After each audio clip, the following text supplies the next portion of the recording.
All right, we're recording. I'm going to have you introduce yourself and tell us a little bit about yourself and what you do. Great. I am also Tameka Coleman. My middle initial is also L. That is, in fact, how our delightful host and I were introduced on social media. Was a friend of a friend went, "Hey, do you know this person? Because your names are almost identical." In fact, I did not know this person, but I'm super glad that I do now. Yeah. I am an activist, an artist. I do photography, knitting, embroidery. If it's creative, I'm probably going to try. I moved recently home to Pennsylvania after having lived all over the world. I'm an Air Force veteran. Oh, wow.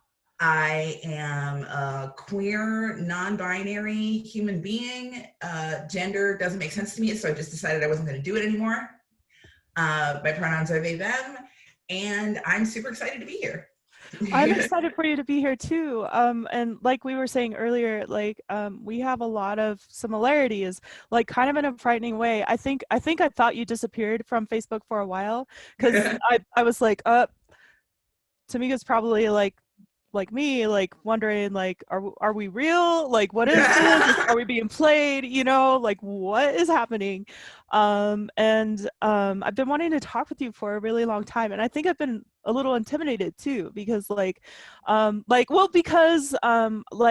are very strong and vocal about your activism, and I in the past have been very nondescript as a way of survival, and now I'm coming to terms with a lot of things and being like, you know what, it's dangerous in a different way to be nondescript, and it's not okay to be nondescript. And so employing pronouns, my they them pronouns, because gender also doesn't really make sense to me either. It doesn't really make sense to me, the roles that people have assumed for me, based on however I present. And just like all kinds of other things, like all the things that we see happening all around. And then of course, the more I learn, I grew up in Boise, Idaho. I do have people on the East Coast, but I didn't get to spend a lot of time with them. So I grew up in Boise, Idaho with my white family. And so there are a lot of things I feel like I'm unraveling now, pretty late in my life. Yeah. So I think those are reasons why I've felt intimidated a little bit, and obviously wanted to talk with you more. Um, Don't feel intimidated by me. The worst I'm going to tell you is the truth. yeah. Also, I also grew up with my white family, right? And this Okay. is not mixed race children. I have a delightful, wonderful sister.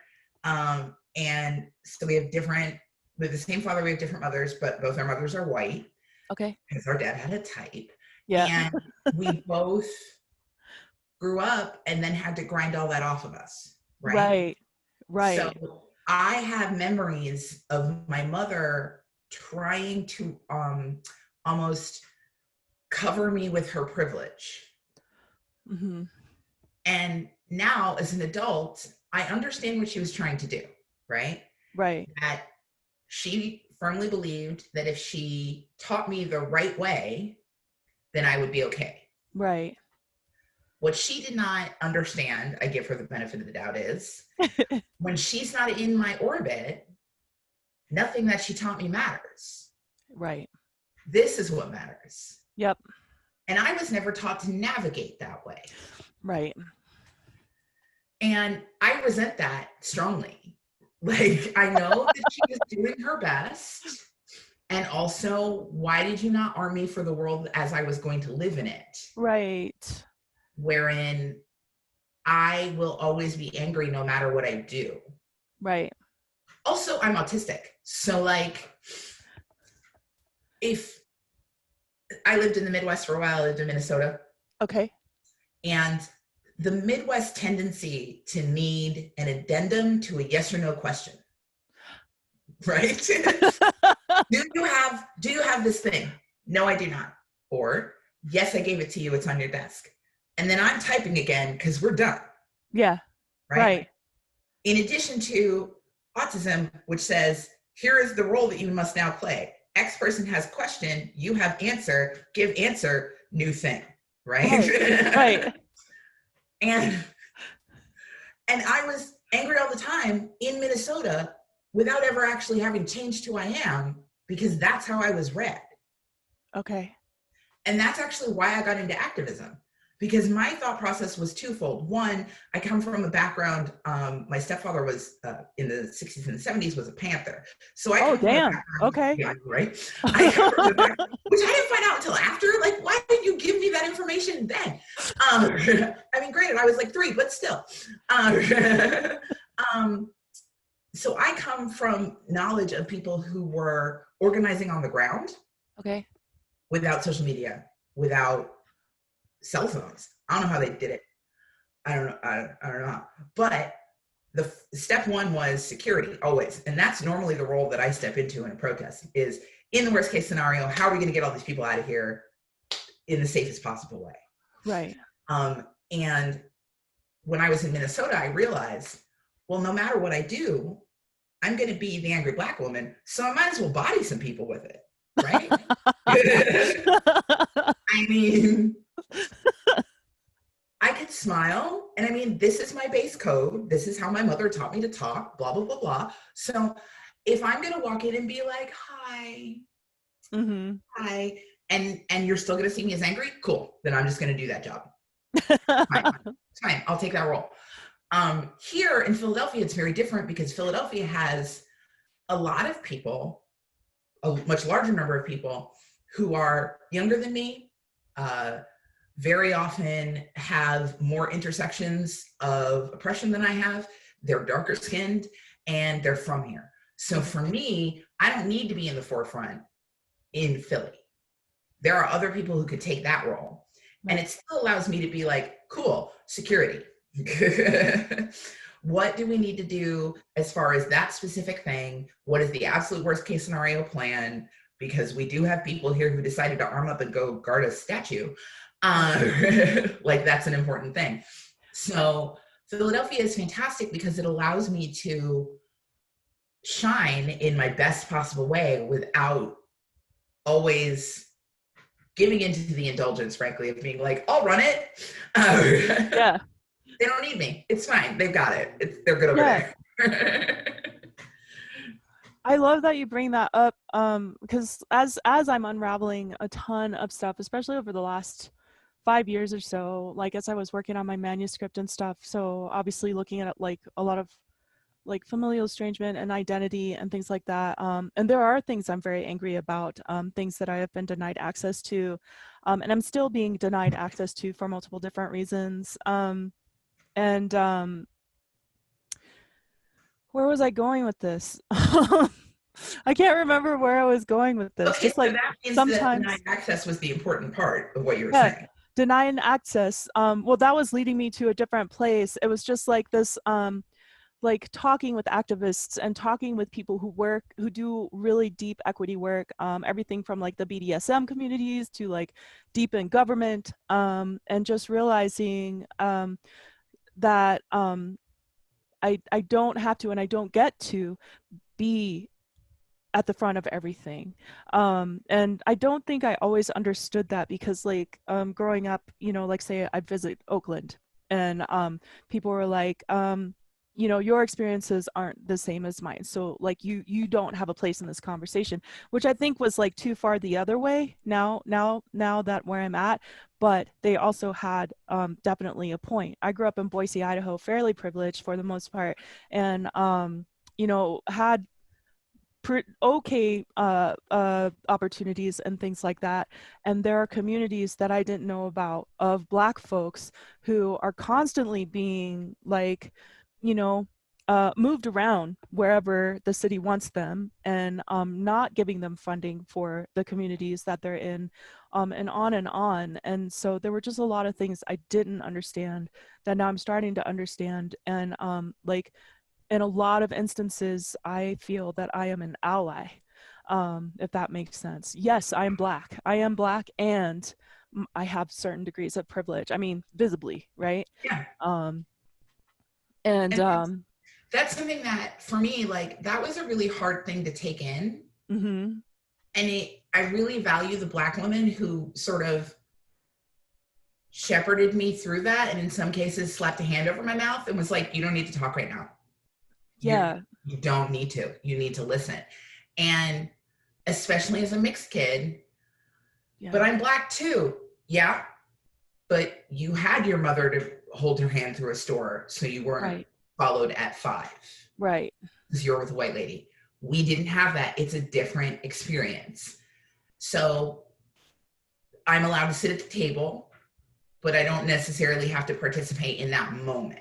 Right. And one of the most valuable things that I learned, which I'm actually going to say I learned from white allies and specifically my white partner, is how to weaponize privilege. Ooh, yeah. So I have watched Abby literally weaponize white women's tears, take the microphone and be like, what? I really think we should listen to this guy. Right? Mm-hmm. Pass the mic and step back. Yeah. Okay. I can do that too. So that if I am the acceptable face of Blackness, which as a light-skinned Black woman I am, I can go, hello, I'm da-da-da-da-da-da. You know, the voice goes up a little bit. You put your phone voice on. Hello, da-da-da-da-da-da. Now, we're going to hear some very important words about XYZ from someone else. Thank you. Yeah. Yep. And then you pass the mic. And the other important step to that is then you stand there. So that if someone, you know, you slide out of the way slightly so that person gets the spotlight. But if someone decides to come at them, you re-weaponize your privilege. And you're like, whoa, whoa, whoa, whoa, whoa. You were fine when it was me. What's the problem? Right. And again, that's one of the privileges of living in a major city, right? Because there's always someone else to tag that problem that's coming at you. Mm-hmm. Because I see your glasses. I too have glasses. I see terribly. Like, I can't drive because my eyes are so bad. Okay. I don't process. I'm technically binocular like a normal human, but to the point where my depth perception is quite bad. Okay. So nobody wants me behind the wheel of a car. It's just better for all of us if that ever happened. So like, I very often don't see things. Yeah. So there are times where I'm like on someone at security and I'm like, listen, I'm going to follow you too close. And I apologize. But literally, if you leave my line of sight, you'll stop existing. Yeah. So if you're the person I'm on today, I'm on you in a way that will make you uncomfortable. And I very much apologize for that. And also, this is the role that I've taken that you agreed to. So be uncomfortable for an hour and then we're good. Yeah. I will also say that one of the things that I really had to learn, and one of the moments that here in Philadelphia was super valuable to me was, so there was a march, there's been marches, there's still marches. Philadelphia has not sat down. Yeah. Which is not being in the news. The country has not sat down. Right. The news just sort of moved on without us. Right. But the 4th of July march was one of the hottest days of the year. And at the beginning of lockdown, my whole family had COVID. Oh my gosh. Yeah. COVID is awful. We'll get to that in a minute. But one of the side effects of COVID, anecdotally, a lot of people are saying is that you are more sensitive to the sun. Huh. I got heat stroke, heat exhaustion, whatever the lower version of that is. Okay. At this march. I had to come home. Oh my gosh. And the amount of guilt that I felt, I had to sit with that and be like, you're not essential here. You're not essential. They did it without you. Yeah. It's okay for 2 reasons. 1, it's okay to take care of yourself, idiot. And 2, you are not needed here right now. Right. The better thing for you to do is not pull resources from other people who may need a street medic. Go home. Yeah. Right? That lesson from Philadelphia was very difficult for me to take, in part because I wanted to be there and I wanted to participate and I wanted to, you know, more bodies and more voices and da-da-da-da-da. Also, I didn't need to go. Right. And the ability to go home, take a cool shower, and lay on the couch for 2 hours was more valuable for me personally and for the movement itself. Right. Sometimes the gift you give is going, you got it. Right? They Right. didn't need me there. I would not have helped if I had pushed through. Right. And I would not have been able to fulfill my role no matter what. I can't watch somebody else if I'm trying to keep standing up. Right. So yeah, that lesson from Philadelphia was so valuable to me that like me laying on the couch, being safe and secure in my house so that none of the people who love me have to worry about me. The street medics don't have to look after me. Nobody has to worry if I like wander off. Right. I don't know where I am. You're good. You're fine. It was an amazing lesson. It was super valuable to me. And that I'd never had anything like that before. Because in all my other activism, because I'm me, I'm like, here's what we're doing. I'm in charge of me. And no, it's not about you. And no matter how hard you make it not about you, because I want to do so much, it's not self-focused, but it becomes self-focused, right? Right. The motivation is I want to do stuff, I want to help, and it ends up that you sort of build stuff around you. Those mechanisms are built in Philadelphia. I couldn't do that if I tried. So it's great. That is good. I like those lessons. I talk with, like I said, I talk with a lot of activists and folks who work in different capacities, some of them on the very front lines. And I remember asking a group of people I admire so much, like, how can I help? Like, I want to do more. There's more I should be doing. Like, just really, like the 12-year-old puppy dog kind of kid, like, just like, tell me what to do and I'll be there. And they were like, well, I mean, we're on the front lines and we kind of know what we're doing. And there are reasons why we're on the front lines. And then of course, the more I learn too, the more I'm seeing, like, I had this very kind of some very naive ideas of what those front lines look like. I think probably 99.99999 repeating percent of us do have those very naive ideas about what that looks like. And the message I was given is, we're on the front lines so that you can do the work that you do wherever you are. And, I felt like I was, my hand got slapped a little bit, and it was just like, to some degree I would be in the way.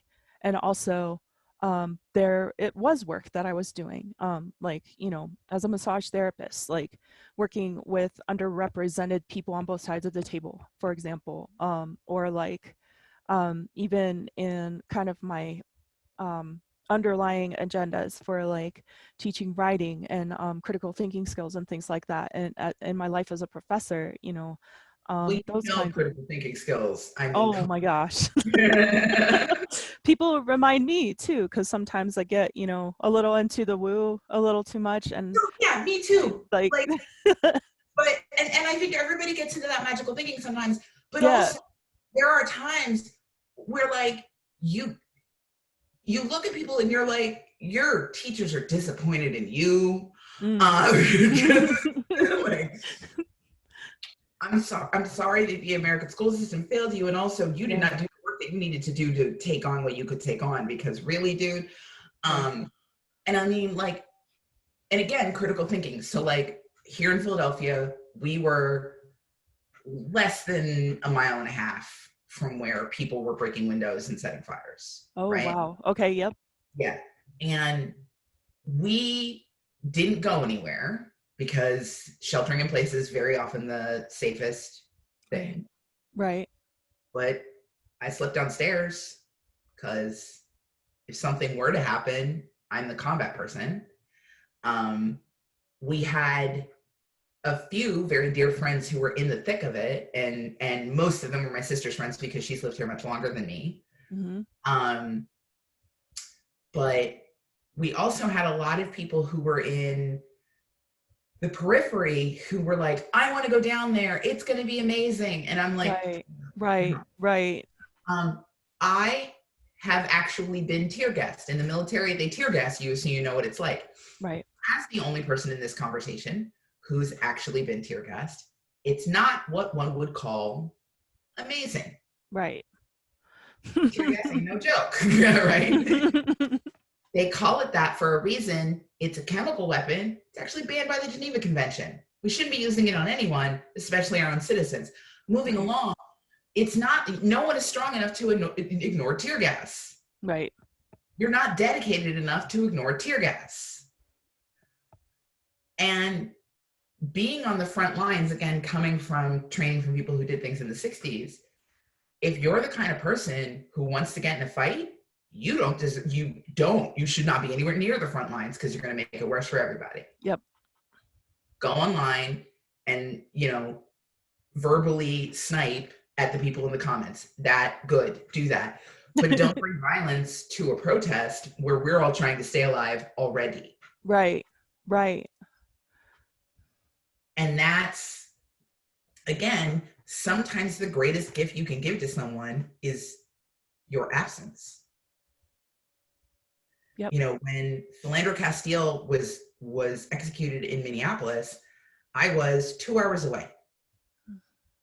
And I did not go to that particular protest because I was so angry that I knew that if we had one person look at us the wrong way, I would have flipped out on someone and been way too aggressive for the safety of that march.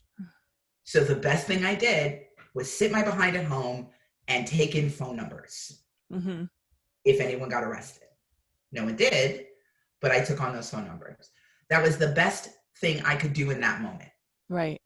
Because to do otherwise would have put people in danger. And in Minneapolis, in Minnesota, especially because, the whole country's racist. The system is racist. It's working against the system. Yep. Minnesota Nice hides the most overt aggressive racism. And there's film of one of the marches that I was at, and I was literally, I was like a shark, head on a swivel, constant looking for trouble. I was so hypervigilant in that moment. And I cannot imagine, and that was me at like a normal protest level. Yeah. I cannot imagine what I would have been like if I'd gone to the Philando Castile protest and been even angrier in that moment. Like, that was not good for anyone. And that's part of what I think we need to be aware as activists, as people of, conscience, as Black folks. Yeah. No is a complete sentence. Yes. Right? I don't need to explain things to anyone, actually, but most people, let's say, because, from like close friends and family. Also, sometimes the greatest gift you can give someone is no. You're not being selfish. You're not dropping the ball. Right. This is a national generational movement. If you are that essential, your organization has a problem. Right. Because if they can take somebody out, they will. Financially, physically, legally, whatever. And then what? You don't have a backup? Why don't you have a backup? Fix that. Right. Fix that today.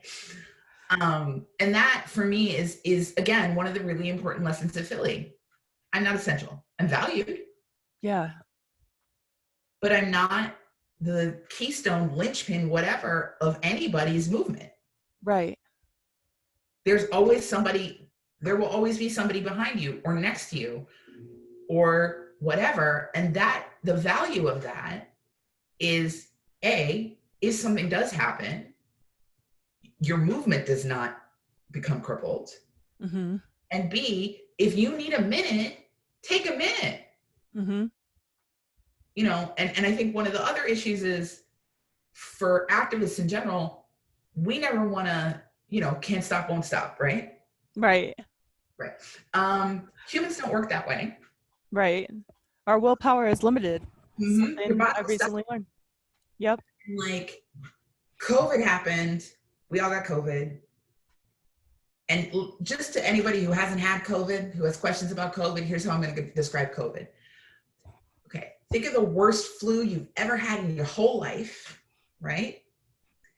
It's not that bad in terms of severity of symptoms. Okay. So maybe 2/3 of that. Think of 2/3 of the worst flu you've ever had in your whole life lasting 3 months. Jesus. Okay. That's what it's like. Okay. So the cat was thrilled because we were all still and like laying on things. So she was just like, I'm going to cuddle with everyone. And they're all very warm. Everyone else was miserable. And the other thing about COVID that's terrifying is if we didn't know for an absolute fact that we had it, we would not have thought we had it because we all three had different symptoms. Wow. Mm-hmm. So like my sister got a relatively high fever, but it didn't last very long. I got a relatively mild fever for slightly longer. Abby, my partner, got very mild fever.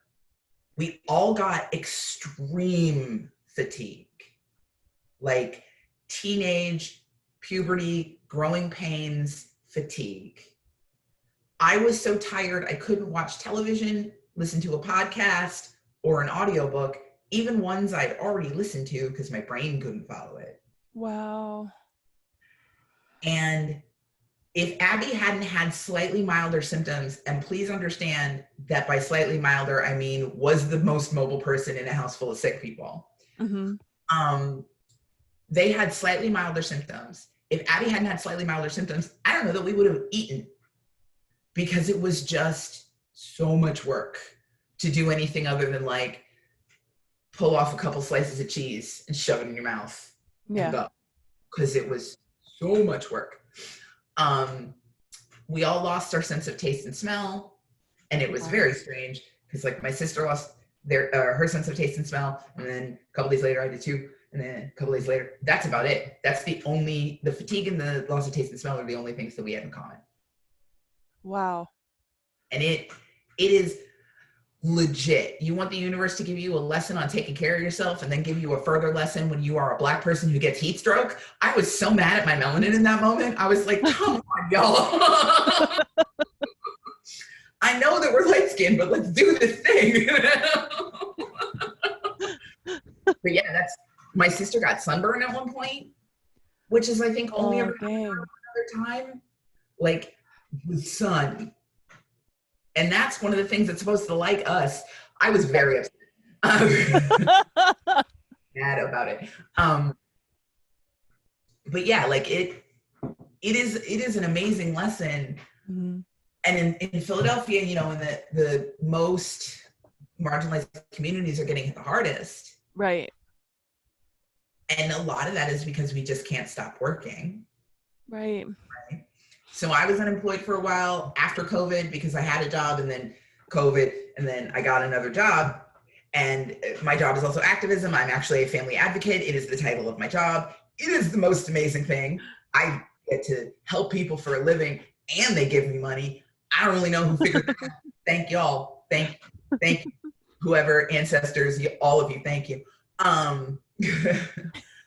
But I'll tell you, COVID taught me, and I really think that at some point we should get all these together and just hashtag it, write it down, whatever COVID taught me. Yeah. Oh my gosh. I'm like, we should do that now. See what happens. Yeah.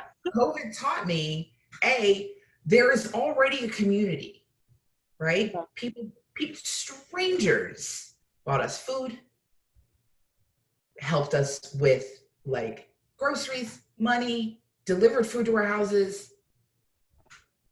And it's like people who have no connection with us, not just groups. Strangers helped us. We have so many people who want to help and just don't know how to community build. So when you have people who have knowledge of community building, which is not necessarily my role, I'm very much the person who's going to be like, look, I don't know, go ask somebody who's like, I'm not that person. I much more do this or stop it. Like, that's who I am. But community building, and not just Black people in community helping each other, but using the resources of non-Black people as reparations. right? Mm-hmm. Because we are one of the most marginalized groups. But that person over there has money. Oh, you want some seeds to start a community garden? Cool. I can buy those for you. Thank you. Yeah. And we'll take that and we'll live better lives. And that's reparations. So that kind of community building, because I know there are a lot of people, Black folks legitimately, who are like, I don't want to community build with them. Yeah. You don't have to. You don't have to. It's okay. What you can, however, do is recognize that reparations are not just money. They should be. Go reparations. We all need them. But they can be those people who are not in your intimate community giving things that you need to survive. Right.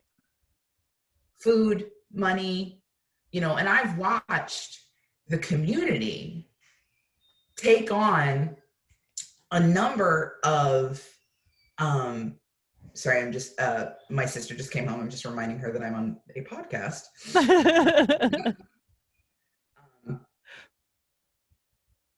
And done. Okay. But the level of community, you get to decide who your community is. Right. So if you as a Black person don't want to have Caucasians in your community, don't.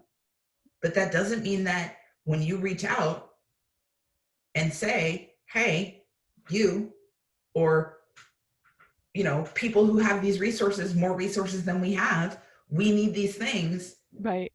Look to people and let them know, I expect you, if you are a person of conscience and a person of integrity who says that you want to help, do it.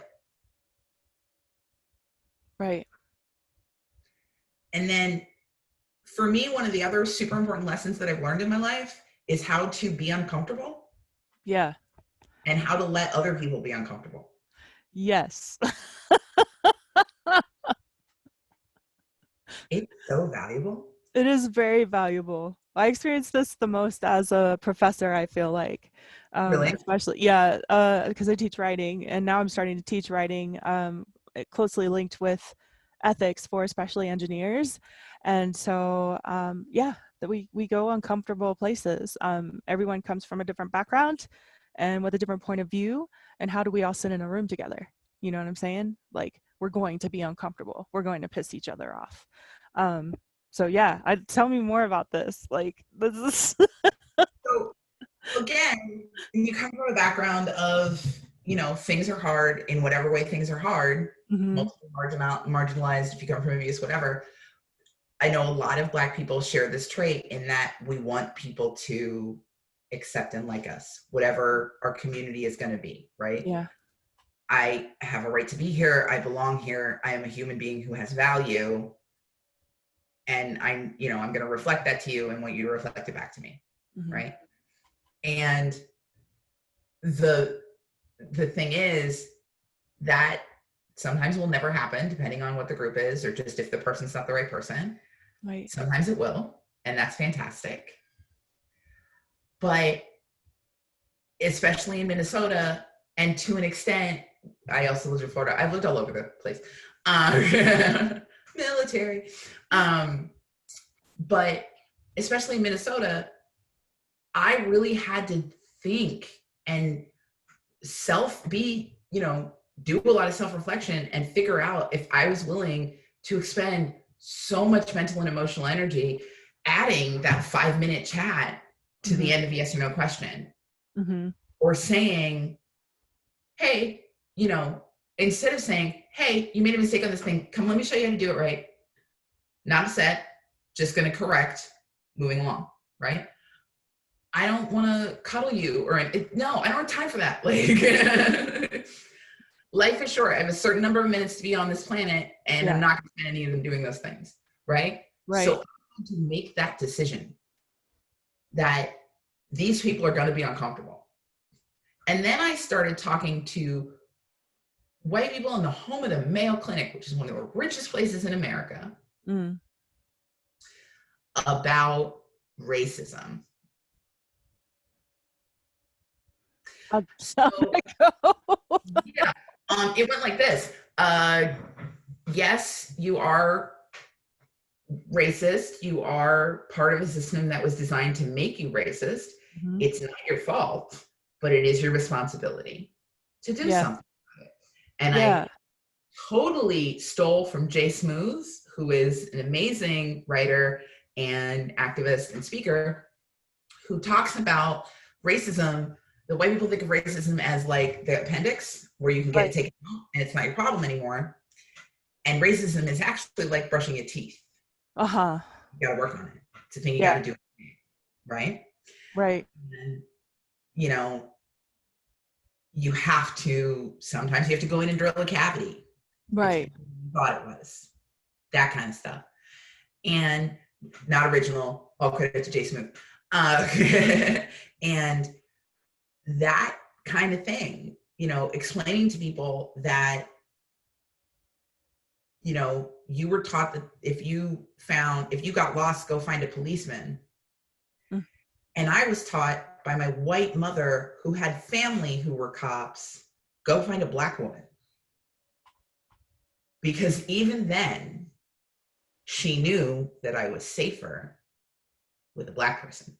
Go find a black woman, especially a black woman with kids, and you will be okay. Other people were taught that the cops are your friends.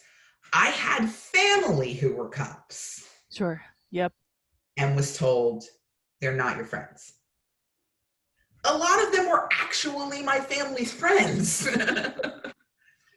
And I was taught they weren't my friends. And that's just the facts. Yeah. Well, why can't we respect cops? And I was very much the person who was like, I'm not doing this with you. Yeah. Google, just a smooth Google. And all of these answers will be here for you. I'm here to talk to you about these facts. You chose to walk into this room and put your behind in a chair. You don't have to stay in that chair, but you will listen to me because that's how this is set up. I'm the person at the podium. And we're just going to keep going.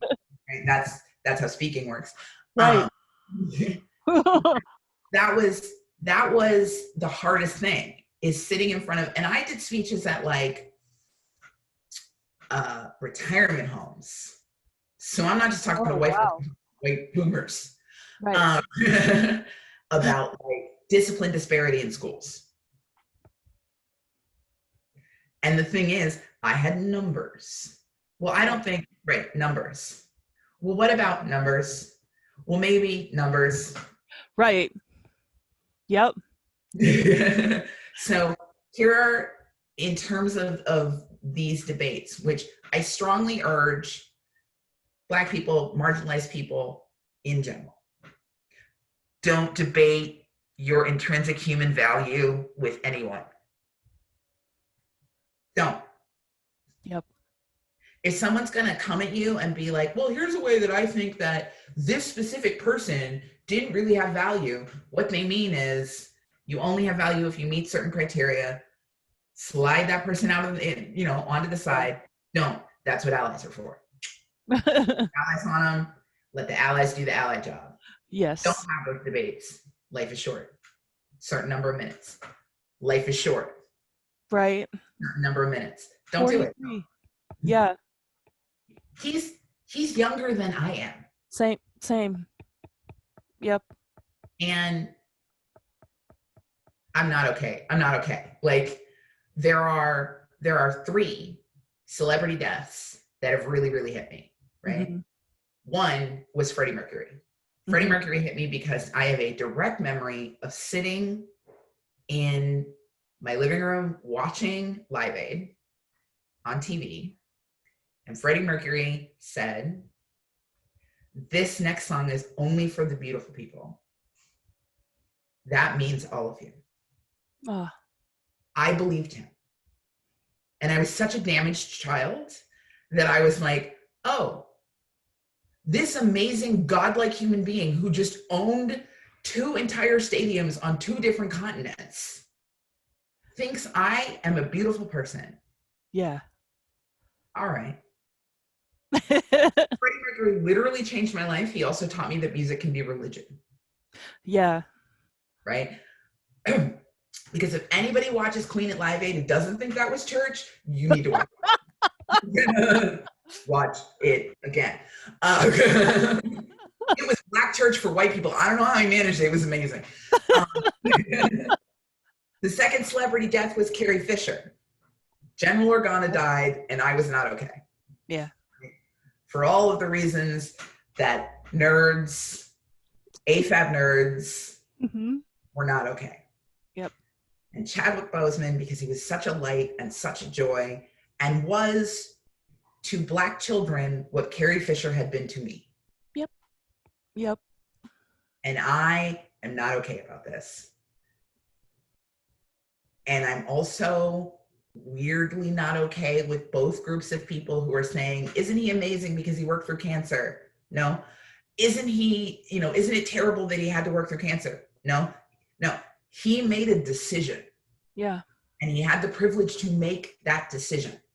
Yep. He was diagnosed with cancer in 2016. And from then to now, every move he made with the knowledge that he had cancer. Yep. He chose to give him himself and to gather his flowers. Yep. And every interview with him has changed now because he knew the whole time. So when he's up there accepting, I believe it was the Oscar, and he said to be young, gifted, and Black, I was just like, oh God, like, yeah. He knew and he made a decision, and we need to honor that in him.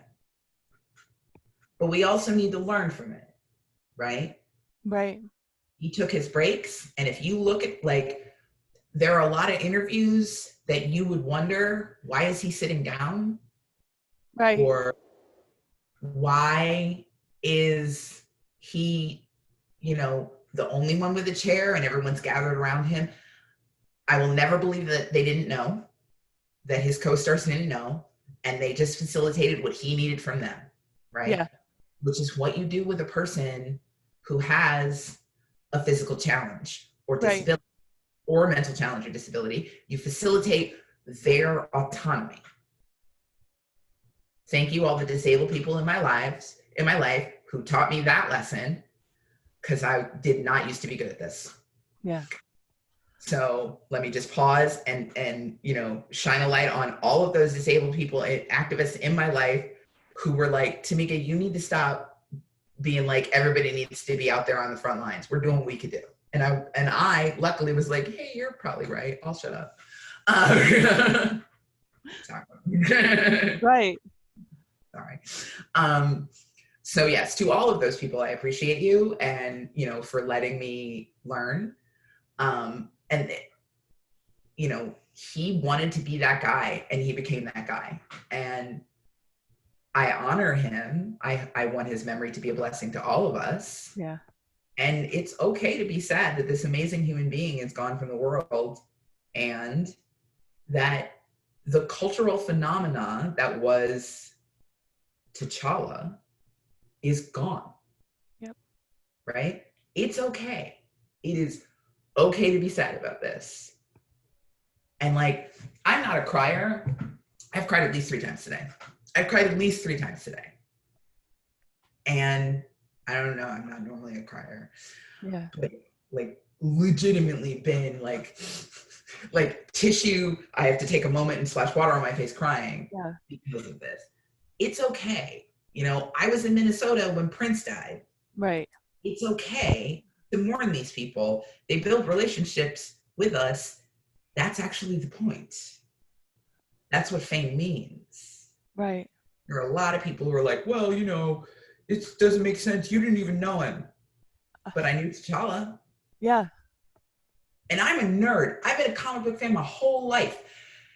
And to see T'Challa alive on screen and to have Ryan Coogler do such a good job of making Afrofuturism and dark-skinned women, and just, there's so many things.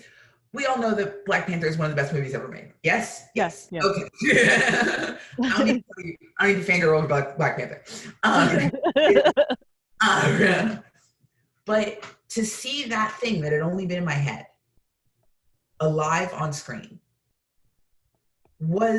I cried through that whole movie the first time I watched it.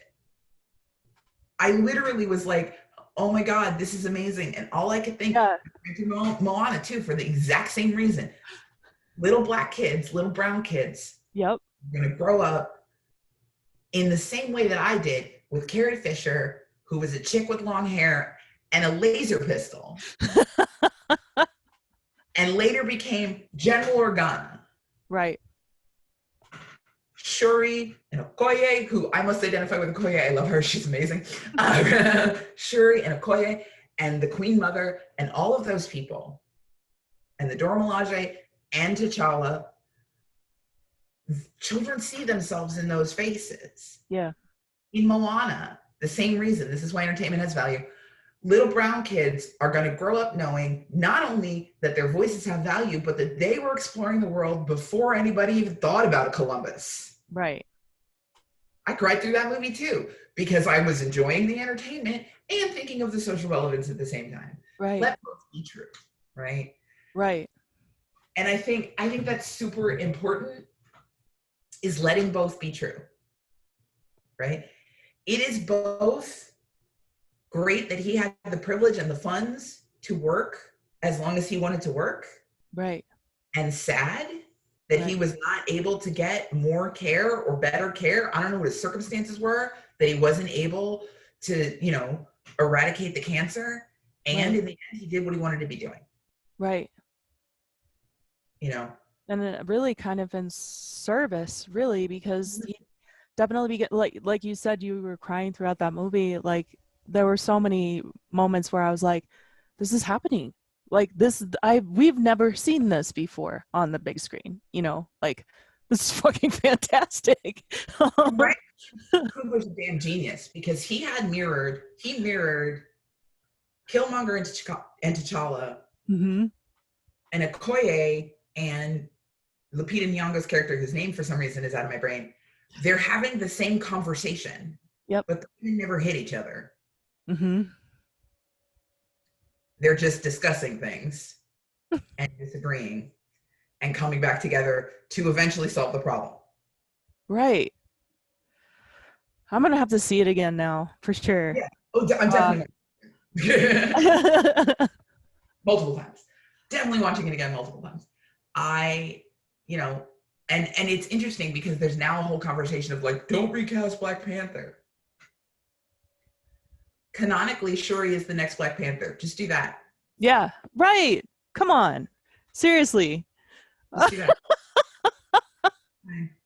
It's already written. Just do that. And for me, I know a lot of people who are having conversations about like how to tell their kids, right? They're Black kids. Yeah. Here's what to tell them. When the Black Panther falls, a new Black Panther rises. Yes. And all the former Black Panthers guide us from the afterlife. Right. And we saw that in the comics and in the movie. Yeah. He's gone. He's just different. And Black Panther is still alive. Wakanda forever. That's what it's awesome. Yeah. Oh my God. What you tell them. Nerd knowledge. I can make it out. And like, there will always be Black Panther. There will always be a Black Panther. And they're going to find a special magical like valley that has the flowers so there can be more Black Panthers. Trust me, I've read all these comics. It'll be fine. It'll all be fine. And there will always be a Black Panther. And the next Black Panther is, by the way, one of the smartest women in the world. Yeah. Let's do that. And it'll be fun. I dig that. We can still keep the fight going. Mm-hmm. And that's a huge lesson for us right now. I know that I get very angry when people are like, well, God wanted, or whatever higher power a person believes in. I don't know what God wanted. I don't know what Chadwick Boseman wanted. We weren't friends. I am going to say this.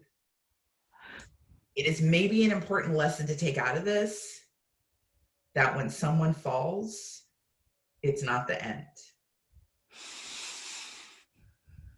Yeah. He's going to go on, and depending on his cosmology, heaven, an ancestor, whatever his beliefs are. Right. For now, he's going to rest for a while, but we can think of him and we can draw on the strength that he showed. Yep. And the growth arc that he showed in that movie, wherein he was, I'm going to do this and I'm going to fight everybody. And then in the end, Yep. he had to learn to ask for help and to take help from people he didn't necessarily like, and to not overpromise. Look at all the lessons, look at all the lessons, look at all the lessons. Ryan Coogler is a genius.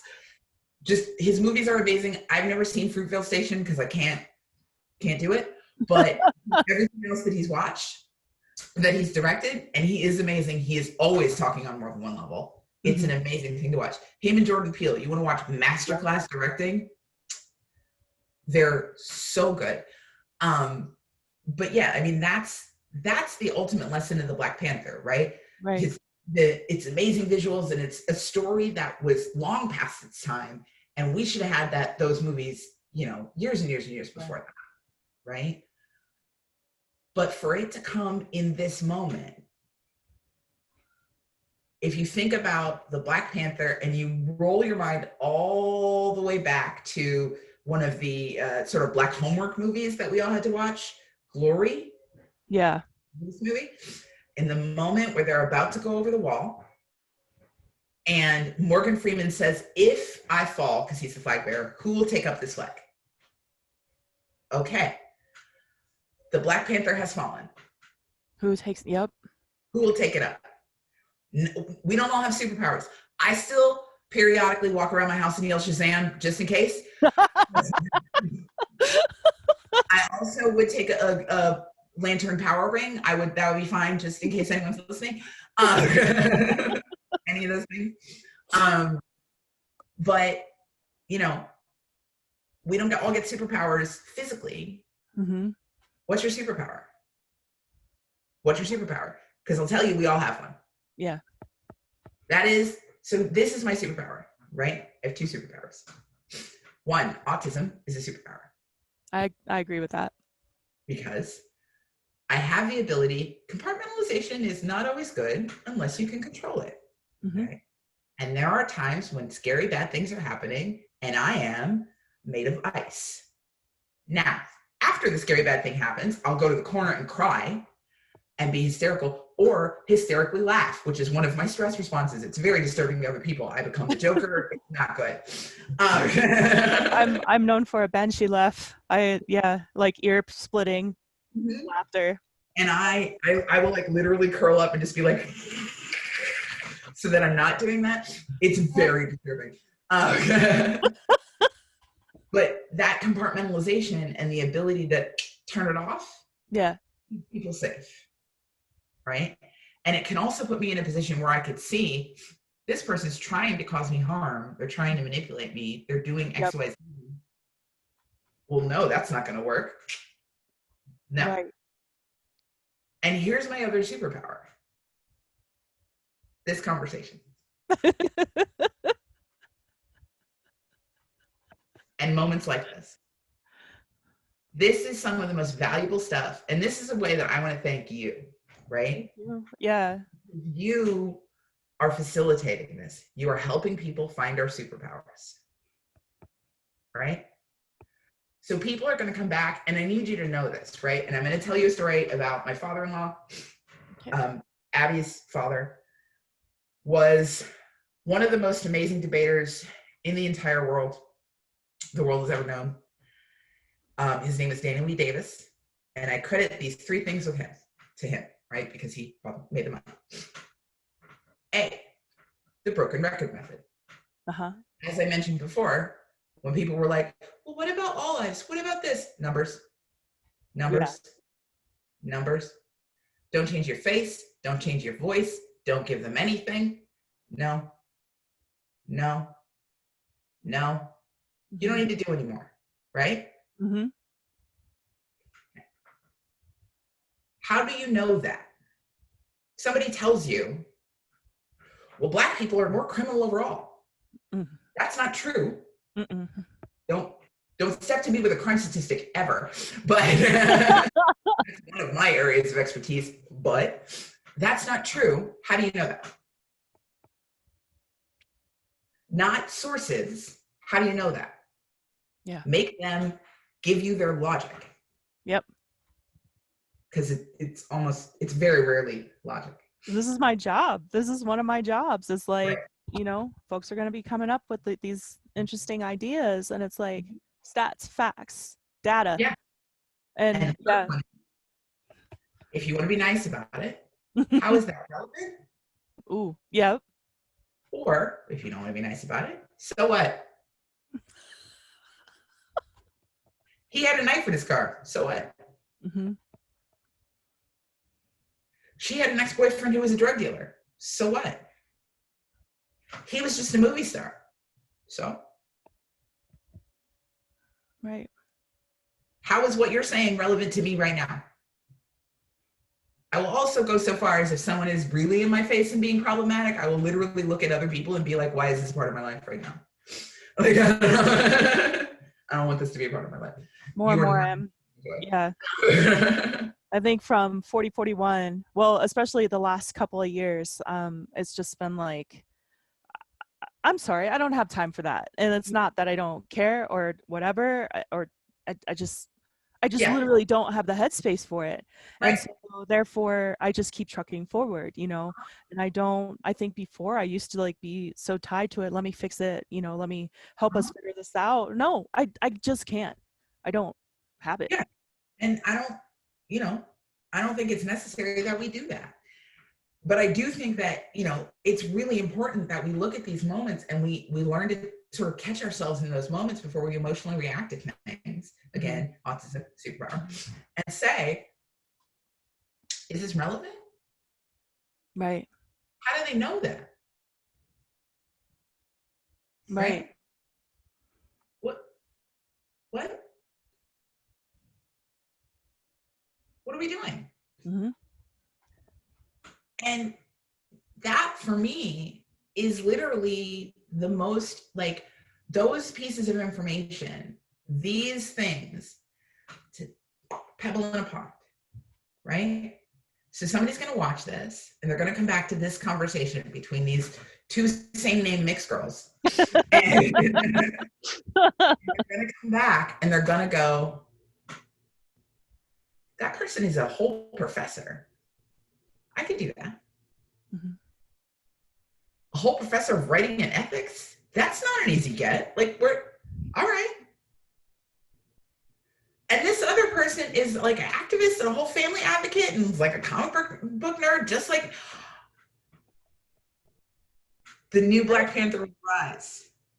Right.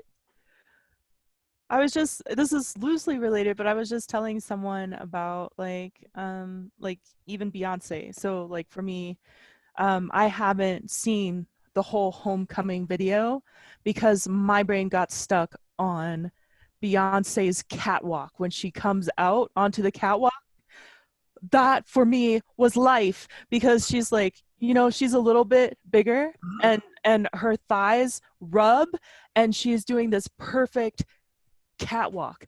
I cried and I watched it like 10 times and I haven't moved beyond that because like if I had seen that when I was 12, 13, like 15, starting to get hips, not knowing what to do with them and stuff because I didn't have the people around me whose dresses rode up in the back and stuff, like what would have happened? Like for Serena me, Williams.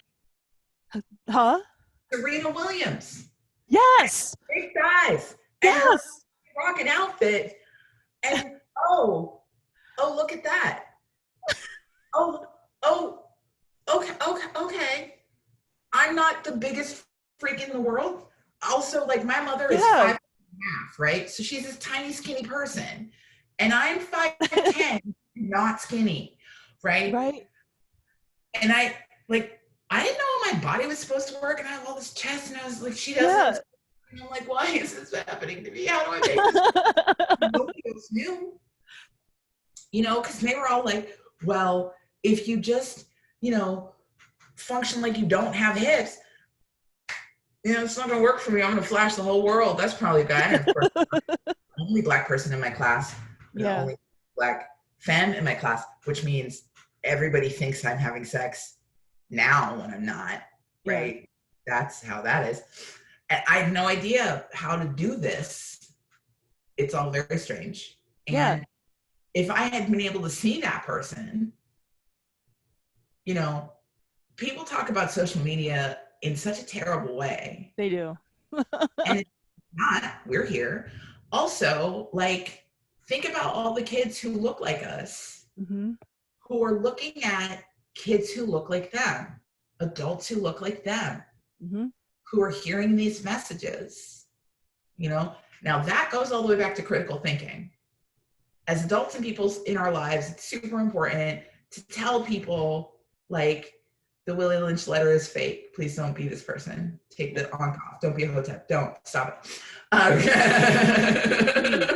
For the love of something, stop it. Please stop it, because you're embarrassing us, and also it's annoying. And all of that brain power could be put towards something else. But like, going back to that critical thinking thing, and don't let me not play like I never get caught up in a conspiracy theory, because there was a minute where I was like, is Wayfair selling people? Like, what's going on? And I had a post about it. I was like, no, that's not a thing. This is the other thing that I personally do. I leave up all my posts, all of them, even when I'm wrong. Unless someone specifically says, Tameka, I'm in this post and I'd really like you to take it down. Yeah. I'll leave it up. Because being wrong out loud is important. I agree with that. I accept feedback. I don't accept trolls. Like, yeah, trolls are definitely different. But that's really important to me too. And sometimes it's really uncomfortable. It's just like, cool, okay, I'm wrong. I'm gonna go hide for a minute and then come back and, fess up to it. And so that's the deal I've made with myself for the most part on social media, is like, I feel like I'm too open on social media, really. And if no one answers, I could probably delete it. But if someone starts liking it already, fuck, there it is. It's gotta stay. That's kind of the deal I've been making with myself, because I do want to be an authentic person, and I do want to be open to feedback, because I'm fallible. I am absolutely fallible, and I'm ignorant about a lot of things, so I definitely want my community to help me to grow. And this is part of the reason that, like, when people talk about anyone, politicians, actors, random people, influencers, and they're like, 10 years ago, this person made tweets that were transphobic.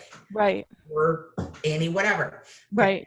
If you look back in the Wayback Machine, I was trashed for a not small amount of my life about a number of things. Okay. And then I grew, thanks to a lot of people and a lot of effort, and finally sitting down and listening. Right. Yeah. So here's what happens. I leave them up, and I leave them up on purpose. I was wrong. I'm sorry for the pain I caused. Yeah.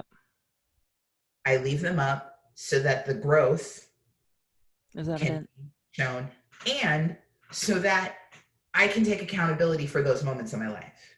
Because dropping them, I'm not going to hide that I was that person, right? Yeah. I'm not going to hide. So here is my growth.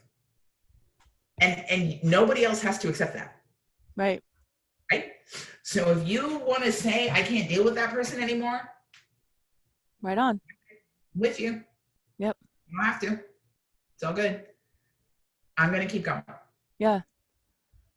I've been saying that more and more, especially because, like, in my work, I've been dealing with moving towards reconciliation. I'm not there yet. I still have a lot of anger and a lot of beef with some certain things, and there are good reasons for it too.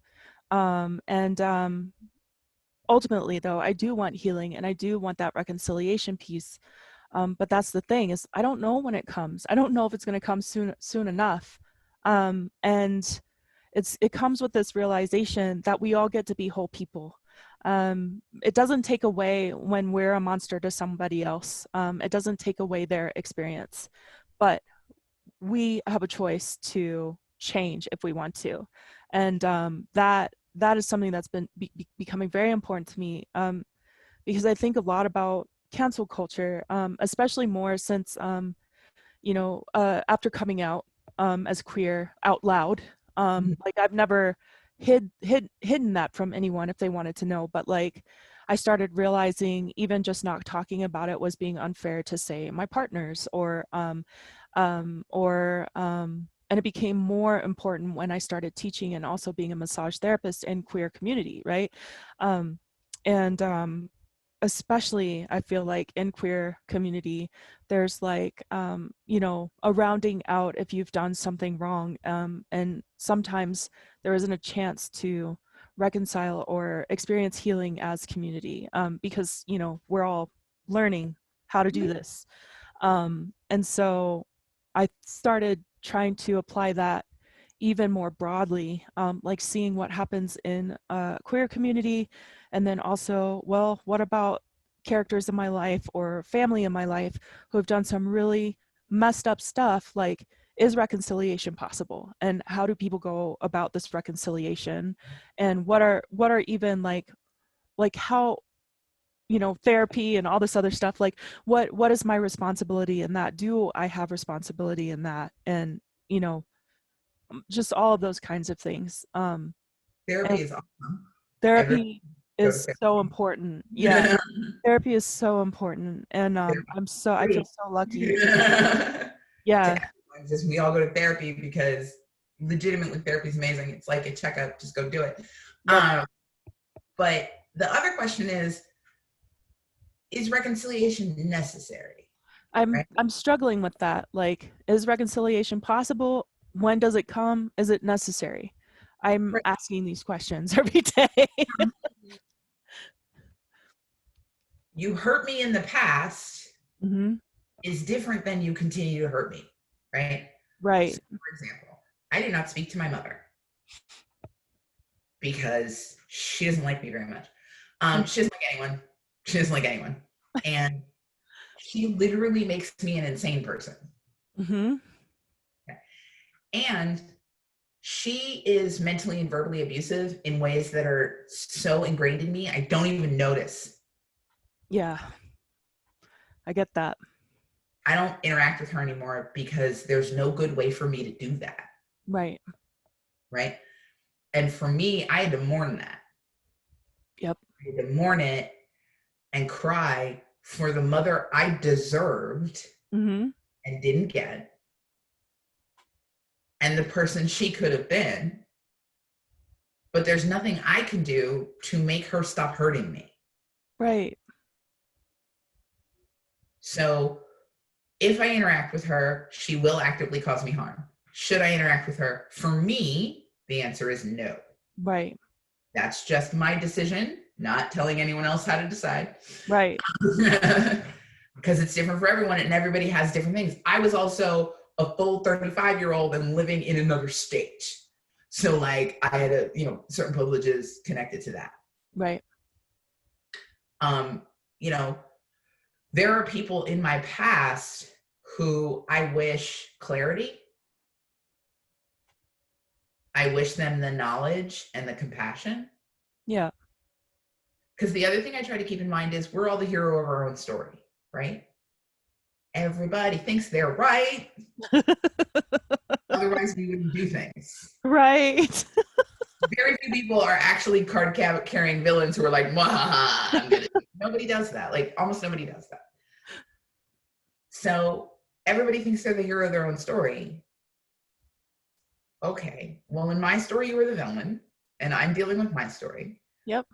So can your story be an addendum to mine? Sometimes yes. And sometimes no. Yep. Because you can't take these experiences away. They happened. Right. Yeah. And those things are fine. in both cases, they're okay. The answer is almost always both. This is another piece of information that I just would like to give the world. The answer is almost always both. There are very few things that are black or white. Yeah. The answer is always, let's see, maybe. Yep. I don't know. You know, there are certain things that are like, no, don't do that. But, Right. or yeah, obviously. But for the most part, most things are, I don't know, maybe, you know? And that, you know, it took me a long time. Please don't anyone think that I'm all enlightened. This is many years of self-work and then lots of money for therapy. Listen, Black folks, we are suffering trauma, right? Yeah. Trauma. I had a friend at one point tell me that, you know, all Black people are suffering PTSD, and someone else interrupted and was like, no, it's not post. Oh, shit. Yep. There's no end to this. Right. It's not like 10 years ago, 15 years ago, 25 years ago, we watched Rodney King and then everything's okay now. Right. We're not post anything. We're in trauma constantly. Yep. And I know for a lot of very good reasons that there are issues with Black people in medical care and Black people in mental health care. Please go to therapy. Please go to therapy. Everybody needs to go to therapy. It's the most amazing thing, if for no other reason than you are paying someone to just be on your side. Right. Right? I wish that I could give therapy gift cards. Oh, wow. That would be amazing. I know. This is not an original idea either. My sister totally came up with this. Like, your appointment's on Thursdays, you're on Fridays, you're on Mondays. Merry Christmas. You all get therapy. Everybody gets a therapist. It's like Oprah. Yeah. Free therapy for everyone. And sometimes your therapist is a unicorn. My therapist is not my ideal therapist, right? So my therapist is a AFAB Jewish woman, right? AFAB and woman, it's fine. AFAB Jew, right? I grew up Jewish and I'm AFAB. Now, would it be better if she were Black or mixed and queer? Sure. But I needed to talk to someone. Right. And if I find a better therapist, I'm also not, it's not like we're married. I'll just go deal with a different person. Right. Right. But the ability to talk to people, and I'm telling everybody, like BetterHelp and all that stuff, they work, and they're not that expensive. If you can afford it, just please go to therapy. Yeah. And there are often resources too, like sliding scale organizations, colleges and universities sometimes have things that are open to folks other than just students. So it's definitely worth the research. You know, group therapy sessions are often very helpful as well. All of those things are so important. I found my therapist through a reparations group because she offered 5 free sessions Dang. to activists of color. Yes. So yeah, like it's Ask so the question. yeah, Like, this is what I need. I've done that. I want to do some EMDR for some certain traumas, and it has become important to me to have someone who has knowledge of queer bodies and queer experiences, and also Blackness and brownness and all these things. And so I literally just made a Facebook post, and I'm like, I am looking specifically for these things. And I did get a list that I could probably maybe put together. The show notes. Yeah, I mean, therapy is good, and especially like I know a lot of Black, you know, AMABs who are like, well, you know, I don't need therapy, dude. Yeah, you do. What's a feeling? Right. Tell me the last time you were delighted by something. Right. No. But me? Feels like no. Okay. Do you know what that feels like, dude? Do you know what delighted feels like? No, you can't define that? Sure. Go to therapy, please. Please go to therapy. Well, there's an interesting idea too, is like there is this idea that so I'm finding some joy in my life lately. Unexpected, like not thinking it was possible kind of joy, This is and what it looks like. I'm happy for you. Yay. thank you. I'm happy too. And it's just like, I have to like run away from that. Like, is this really what it is? Like being hesitant about it. Like, like we were talking about before we started recording, like when's the shoe going to drop or shred or get stuck underneath someone's wheel. But that's the thing. Even if it's fleeting, I am experiencing joy. I am fucking experiencing joy and delight and warmth and all these things I wasn't sure was possible, you know? Um, and I felt some guilt about that because we're where we're at. And I'm lucky that I have really good friends who are reminding me that no, joy is really important too. And it might even be kind of radical. It's okay for me to experience joy, and the cool thing that's happening too is I'm seeing it's inspiring other people too, like finding love in a garden or love in a person, and like remembering the things that I love in this very strange and you know this very strange time in which so many things are. I think Arundhati Roy, she did a talk with Haymarket months ago, and she described this situation that we're in with COVID-19 and our current administration of the United States as an MRI. Like we're getting a direct look inside of the inner workings, and we can't unsee it. If we unsee it, it's an absolute choice or full frontal lobotomy. So like that's the only way you can unsee it is by lying to yourself so hard that you're blind. Well, and that reminds me, so we're going through watching all of Blackish again. Mm-hmm. Mm-hmm. And what else do you have to do? Yeah. Actually, something that I find really interesting is I'm watching people who were not latchkey kids in the 80s and the 90s Mm-hmm. now able to handle this. And I'm like, listen, Gen X has been prepped for this for a long time, right? What are we going to do? We're going to read a book. We're going to watch TV. We're going to This eat is lunch. real. And we're going to call it a charcuterie. It's not. They're Lunchables. It's come on, and we're going to add wine. Yeah, a little wine. I didn't think of it that way, and I'm really glad for that spin because yeah, like in the 80s there were so many PSAs about how bad being a latchkey kid was, and it's not great. It's better to be with our family and stuff, but that's the thing is our families were fucking working. Right. It's not like they were, for the most part, latchkey kids were latchkey kids because mom and dad were at work. Yeah, they were at work. I know how to do this. I know how to do this, right? I know how to make food when there's very little food. Yep. I know how to not expend a lot of energy. I know how to sit on a couch and like read. Mm-hmm. And now it's the 21st century, so I can sit on a couch and listen to a podcast or talk to my friends, but not on the phone because I have that thing where I don't like to talk on the phone, so I just text people, but it's fine. Yeah. It's still talking to my friends. We've got this. We know what we're doing. And we're all still like, okay, can we go outside again? Yeah. I walk to and from work every day, and it's so delightful.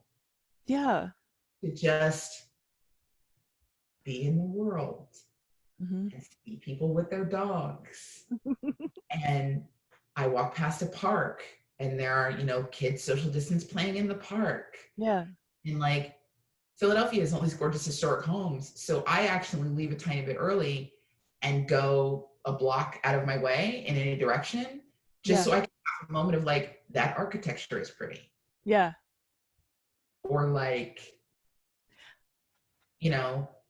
oh, this is an interesting shop that I may want to stop into again when we're allowed to interact with other humans. And that for me is the thing is like, I watch people, so much in their lives in activism, in relationships, in schools, whatever. and people are suffering. And the larger thing we can't do anything about, right? So there's a lot of conversation right now. There was just a documentary that my sister and I watched this morning that was sort of revisiting the March on Washington in light of what happened yesterday and then talking about the future. And all of these Black activists were like, here's what we need to do. And I was like, no, look, if we could fix it, it would have been fixed. It would have been fixed in the 60s. Right? If we had the power to unracist the system, right, probably our black president would have done that. Right. Just by his existence. Yeah. Instead of the other thing that happened, which is like, you know. Well, and that's the thing is they were, the reason that I mentioned Blackish is there's an episode where they're talking about racism. Mm-hmm. And Dre does that whole thing about when the Obamas got out of the car at the inauguration. And he's like, I was terrified. And I remember watching the inauguration, chanting, get back in the car, get back in the car, get back in the car, get back in the car.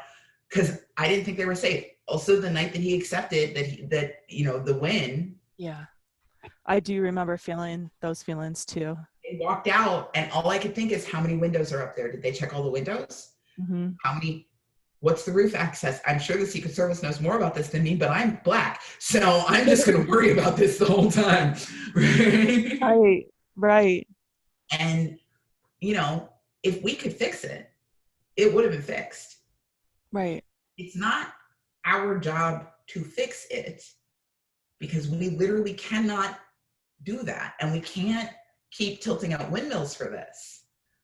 Our job as activists is to say, A, this is a problem, this right here.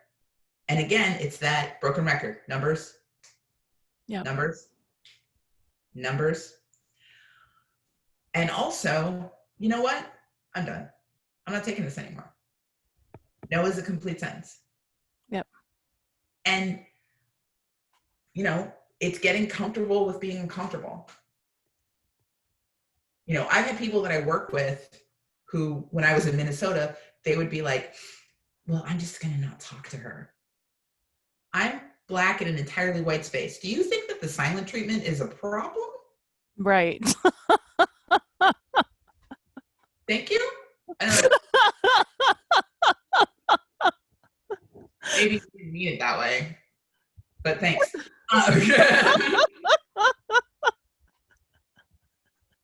Feel free to not talk to me unless it's a necessary thing for work. I'm so happy.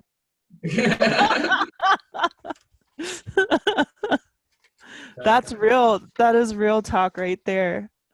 That reminds me, I actually applied for a job not too long ago for a theater company, and it was mostly front of the house kind of stuff.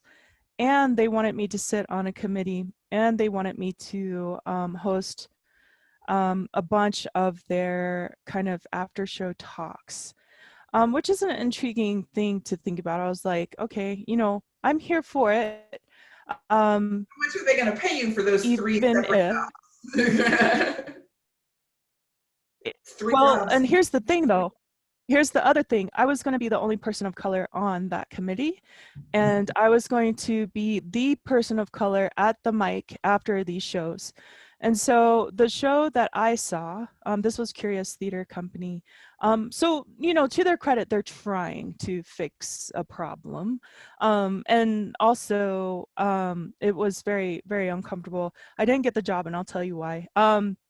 The show that they had me go see, it was called Passover, and it's about two Black men who are stuck on their block. They live on the street. They can't get off. And there is a character that doubles as a police officer and a very nice white man who carries a basket and has, nice little foods, and he's trying to talk to them and everything. And he kind of looks like, plantation days kind of guy. Right? So this is a fucking amazing play that implicates whiteness, and it knows its audience because there were 5 Black people in the audience and the rest were white folks, and a lot of them support Curious Theater Company. So kudos to Curious Theater Company for putting on this play, because that was fucking bold. And so the after talk afterwards, the woman who interviewed me was up there fielding the questions and stuff. And I just have to say I was very relieved that I didn't get this job, because the first question out of the gate was from a man with his legs crossed in front of me, like looking real, like, you know, kind of pompous, like obviously a little offended. And his question was, what makes you think that your audience was ready for a play like this? I will never forget that. Three black, three, yeah, right up. Three black people got up and left. And I was like, I get it, because I kind of want to leave too, you know? And there were more questions like that in the in there, including things like, why can't I use the word nigger, you know? And so the actors, wow, like, I don't understand. yeah, like, why do you feel like you need to? But like, this was the job, right? This would have been my job, is to field those questions and also be on a committee on which I was the only person of color. I call myself half magic black. I think that's funny. I think it's funny. But like, that was the question, is like, would you be comfortable with everyone deferring to you on topics of blackness and people of color? And I'm like, well, I grew up in Boise, Idaho, and I went to a predominantly white MFA program. So it's not really any different than the rest of my life. That was my reply. And I'm pretty sure that's probably what made me not get the job, because I think I realized in that moment I maybe didn't want it. That's interesting, because I've been looking for a job since I recovered from COVID. And one of the things that I do whenever I go on a job interview, Mm-hmm. right, is I wrap my hair, right?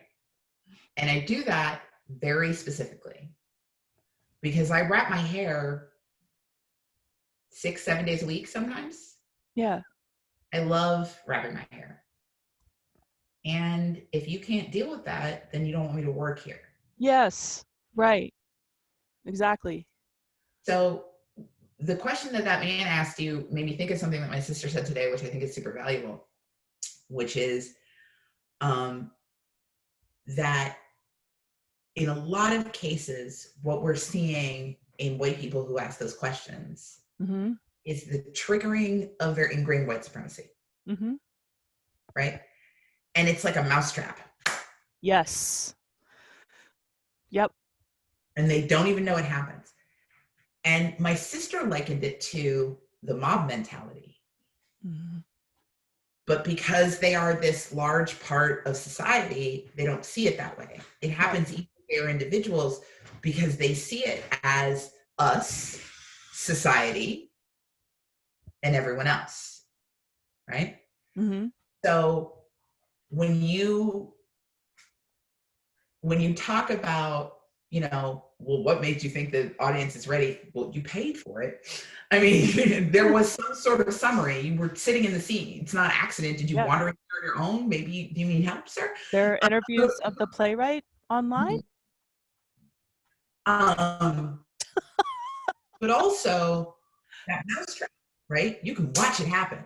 You can watch it. And you can watch it happen in any privileged person. I've watched it happen in me. When I'm having a conversation about light skin and dark skin, and I want to be like, whoa. Mm-hmm. Now, luckily, I've taken on the lesson of maybe quiet is better. Mm-hmm. Right? It's not always easy. Mm-mm. I don't always succeed at being quiet. Right. And there are situations where I try. You know, so you put yourself in that position, and, you know, you're in that position where you watch it happen, right? Mm-hmm. Men, when they're confronted about sexism, well, I guess I just won't touch anyone. Good. Yeah. Don't do that. That's literally I can help, like, machete your hands off just to be sure, you know, like, not that I condone that kind of violence, but I used to, when you're in the military, one of the things that they tell you over and over and over again is that your job, your entire job, no matter what your actual specific job is to kill people and break their stuff. Holy shit. Yeah. When you talk about, I don't know, I'm sure there are people who are watching who are as into true crime as I am. When you talk about cults, Yeah. You have to look at the military. Yep. Because they take you away from everything that you know. They move Yep. you to a different place. They change your clothing. They control your diet. They control your sleep. They indoctrinate you constantly, Mm-hmm. and they tear you down to build you back up a soldier. Mm-hmm. Now, you volunteer for this, but you volunteer for almost every cult. Unless you were That's born true. into it, you volunteer for it, Yep. right? So when you're talking about those things, you have to look at the military because a lot of those techniques are the same. I am not sorry that I was in the military. I learned a lot about myself. Having said that, I would not go in it again. Having learned all of those things, wouldn't do it again. But yeah, so your job as a military member is to kill people and to break their things. Mm. And we would send jets out and cheer. When they came back and they had a kill, we were like, yeah. And I had to reconcile that in myself. Right. Right. That I know that I'm that kind of person. And have you ever seen Firefly? Yeah. Yeah. Zoe from Firefly, right? Mm-hmm. Military woman. Mm-hmm. You make yourself this particular kind of compartmentalized and detached, right? Zoe has, in a very real way, the same attitude that I have and the same attitude that a lot of military AFABs have, right?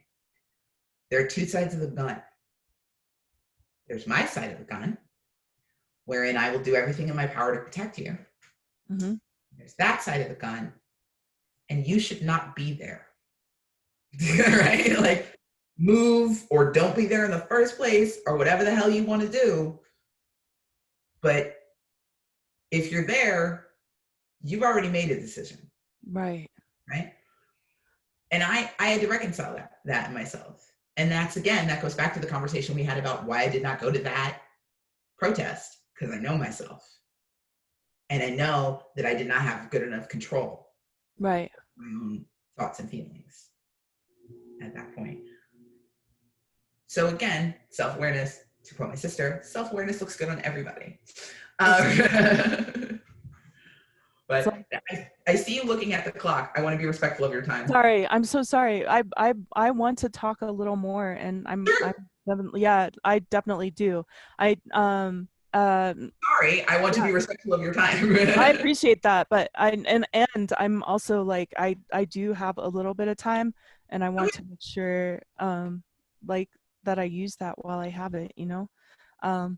Because I hope we get to talk more. I'm so glad that you said yes. I wasn't sure if you would. I'm never sure if anyone will. I That also is so cool. So I am very, you know. Please let me talk about things for some hours. I am very happy.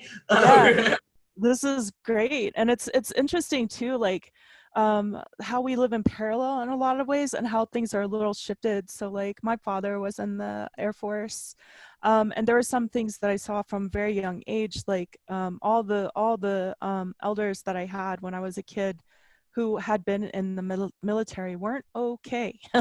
Yeah. Especially my Black family. So I did have enough time with them to be able to see that my dad and my uncles were and my grandfather weren't okay. And there was nothing for them after they left the military to help them reintegrate into society, or to you know, just to be mentally okay, not to mention the things that happened on their way into that institution, right? So like there's a lot of abuse and alcoholism and just like all kinds of things from the past, and in the not too far past there was like slavery and like all of those other things that affected it. And then we're dealing with like, you know, poor Black in the country, like working class Black in the country and stuff. And so like I saw all of this stuff when I was very young, and then when we were moved out of it, like absolutely taken away from that side of my family, which I'm still, you know, I have mixed feelings about. And I was angry. I also see how it helped me to have a different life too. Right. And at the same time, like when I look back and I'm like, there's like all these stories and all of this love and all of my great, you know, my grandma Goldie Bell's cooking and like so many things that I have missed out on, that would have defined me in a different way, I feel like, for a lot of the things that I'm craving. But like, I just remember seeing that, and like, I will never date anyone who's been in the military, you know, for like a whole of high school and everything. None of the ROTC kids. And then when I was in my 20s, I'm like, nope, like I'm not dating. And because I felt like there was something really wrong there. Like most people didn't get the chance to heal after that experience. Because you're not supposed to heal, because you're supposed to be okay. The system is working as designed. So, Mm. volunteer military required. Volunteer military require capitalism requires volunteer or compulsory engagement military. Mm-hmm. And the way that it works is the lowest totem pole of people, the most marginalized people, Yeah. get on the front lines, which is why there's so many people who are marginalized in the military, Black and brown, Mm-hmm. so on and so forth. It's a vastly disproportionate number of people who are in the military, but we still require a college degree to be an officer. It's the same. It's all about privilege. It's not that different than when the British were like, well, you have a title, here's your officer, whatever, right? I mean, you had to buy it, but it's the same. Right? And that for me, that's part of the reason that I would never go in the military again, because it's just grist for the mill. It's this part of capitalism. You know, the military budget could be cut in half. We would still have the largest stockpile of nuclear weapons on Earth and the largest, most effective military, and we could give everybody universal basic income. But if we give everybody universal basic income, then people won't need to go in the military, and then what will they do? Because they don't have a recruitment. Right. You have to make it bad enough that people want to get shot at. Right. That's literally how the military formula works. You have to make it bad enough that people are like, I might get shot, that's fine. And I never was in that place. Mm-hmm. Because I saw what it did to people, and then also, I don't know, there was something, I read too much sci-fi. That's the problem. I read too much sci-fi, and sci-fi tells you how fucked up shit is. Right. And like, that's the thing. It's like, it's not, people talk about improving mental health services for veterans. Mm-hmm. Mental health services for veterans are get better, right? And that is not saying that like therapists within the veterans health system aren't trying. Right. Or aren't conscientious. They are. It is an entire military mentality, right? Get better, walk it off, suck it up, right? You're a soldier, you're an airman. You got to do the thing, right? And don't get me wrong, I can draw on that, right? I can draw on that, and I value it, but I still wouldn't do it again. Yeah. Because the thing is, you have to tear it all down and unwrap it from the flag and the anthems and the proud to be an American and the flyover and all that, right? It is, we live in a system that requires bodies to defend it. Right. The only way that you are going to convince people that their lives will be better if they volunteer to get shot at is if you make their lives so bad that getting shot at is the preferable decision. Right. That's it. It's all very simple. And this is part of the reason, and again, it goes back to those questions, right? What do you mean? Make people clarify. I think I forgot to say what do you mean before, but what do you mean? How do you know that? What? How is that relevant? Right? Right. Because you can pull it all down, all the bells and whistles and bunting and everything. All of it. Well, what about all lives matter? You don't think I'm a human being. That's what you just said to me. Yeah. Because Black is part of all. And if all lives matter, I wouldn't need to be doing this. Yeah, exactly. So the only reason you would say that is this is all and this is Black in your mind. Okay, you and I don't need to interact anymore. That's fine, right? You know, well, my holy book says who you love is a sin. That's unfortunate. you're going to go to hell. Okay? Say okay to someone who tells you they're going to go to hell. Watch them just have to read. They don't know what to do. This is like, it's not a threat to me. I don't believe in hell. And even if I did, all my friends are already going to be there. Yeah. Yeah. Sounds like a party. You know, people tear it down, right? Tear it down. What do you mean? How do you know that? Why is it relevant? You know, and watching all these people make excuses for everything that's going on. Well, the president exists. I'm not even, like, there's too many things to be specific about in this specific guy. Like, I can't. So you don't care about the Constitution or the sort of democracy-ish, it's a republic, whatever, you know, that we live in, and all of that. And why don't you want everyone to be able to vote? Why? It doesn't make sense. If you actually want to live in a democracy, which we never have, but let's try that. Right. Because we could. Right. If I can figure out how to, like, support the cat on The Masked Singer, I bet I could vote for it. And I had somebody tell me, well, that's how you get a boat named Bodie McBoatface. And I was like, cool. I live in a world where Donald Trump is the 45th president of the United States. We've got President McPresentface. I need you to make this happen. You know, did you hear about the idea that at CERN they found a weasel like chewing through the wires, and there was like a power fluctuation the election day?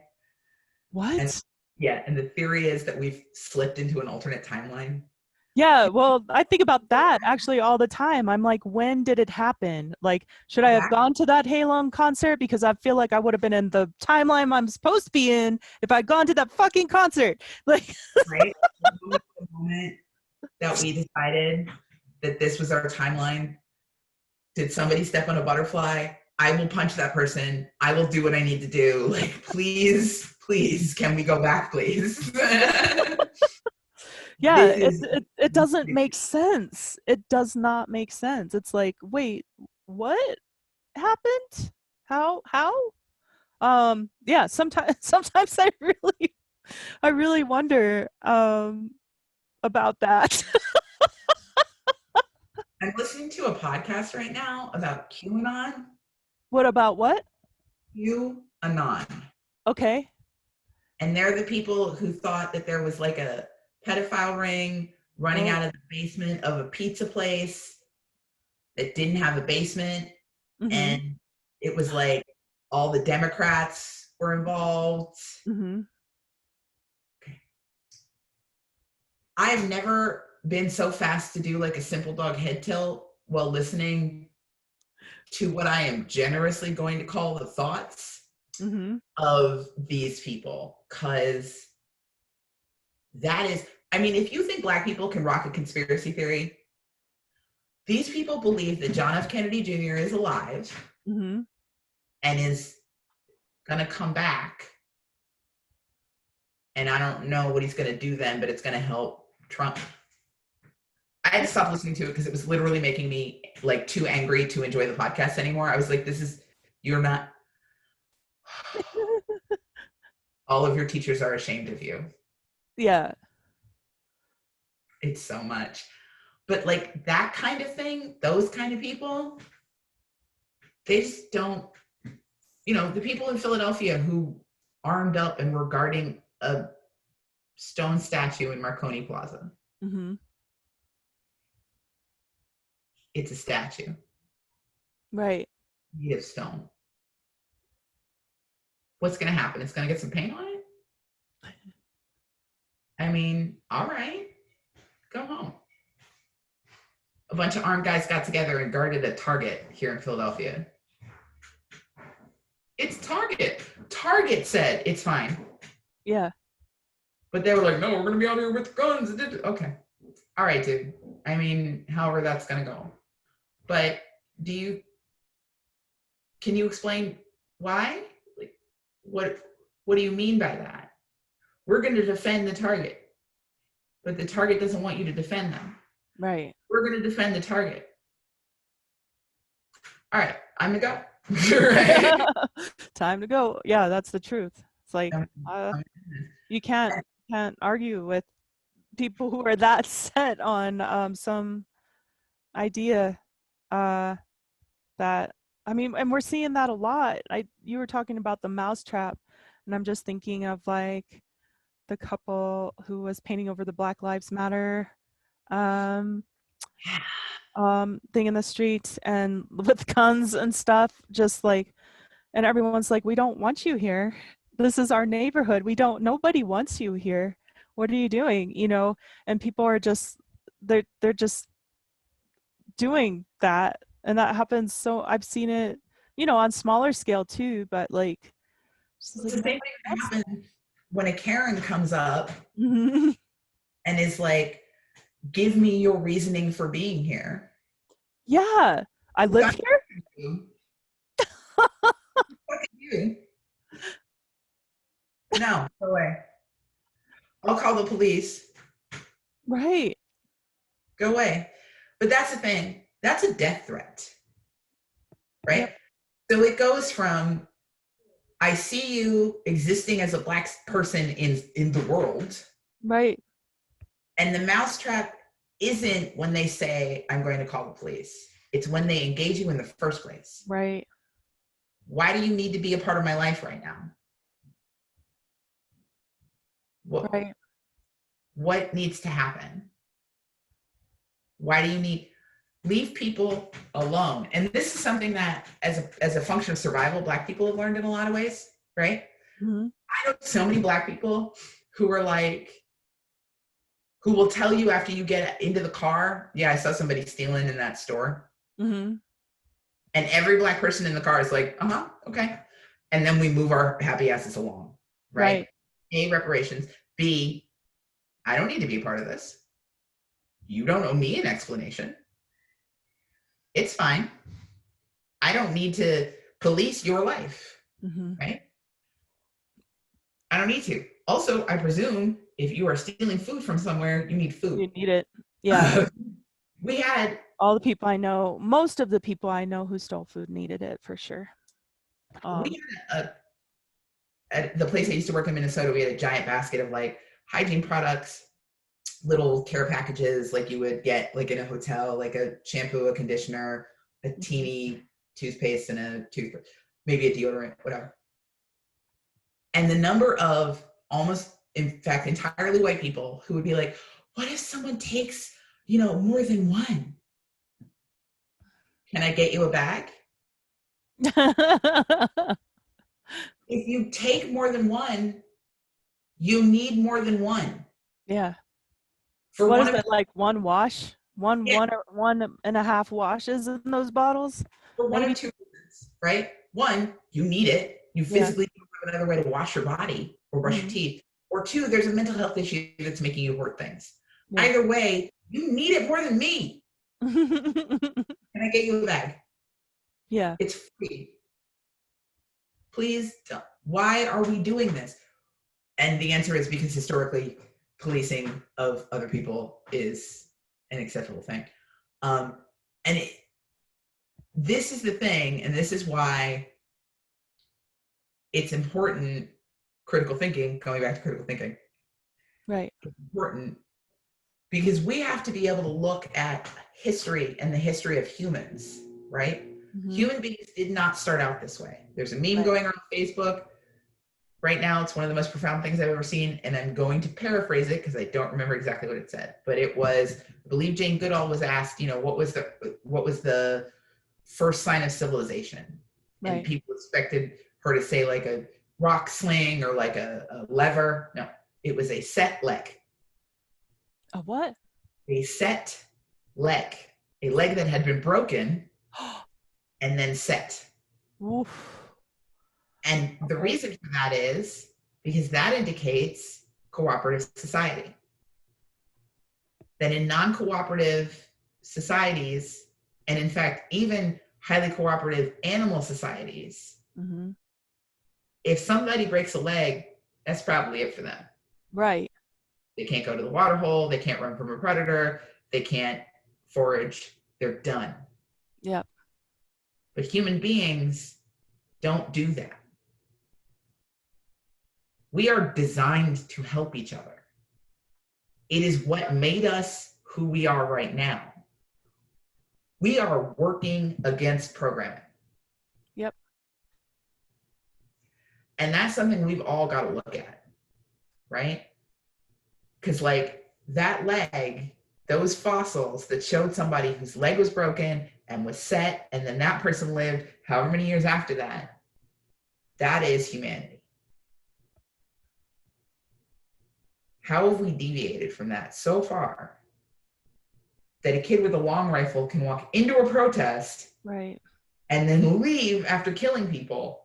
right, What? Like, step one should have been his parents going, I don't think you need that gun, or a ride. But step two should have been some law enforcement officer doing their bloody job. right, right, And hey, dude with a long rifle, maybe you don't need to do that. right, Maybe you don't, this is about to get bad. Let's not. Right? So when did we lose that? right.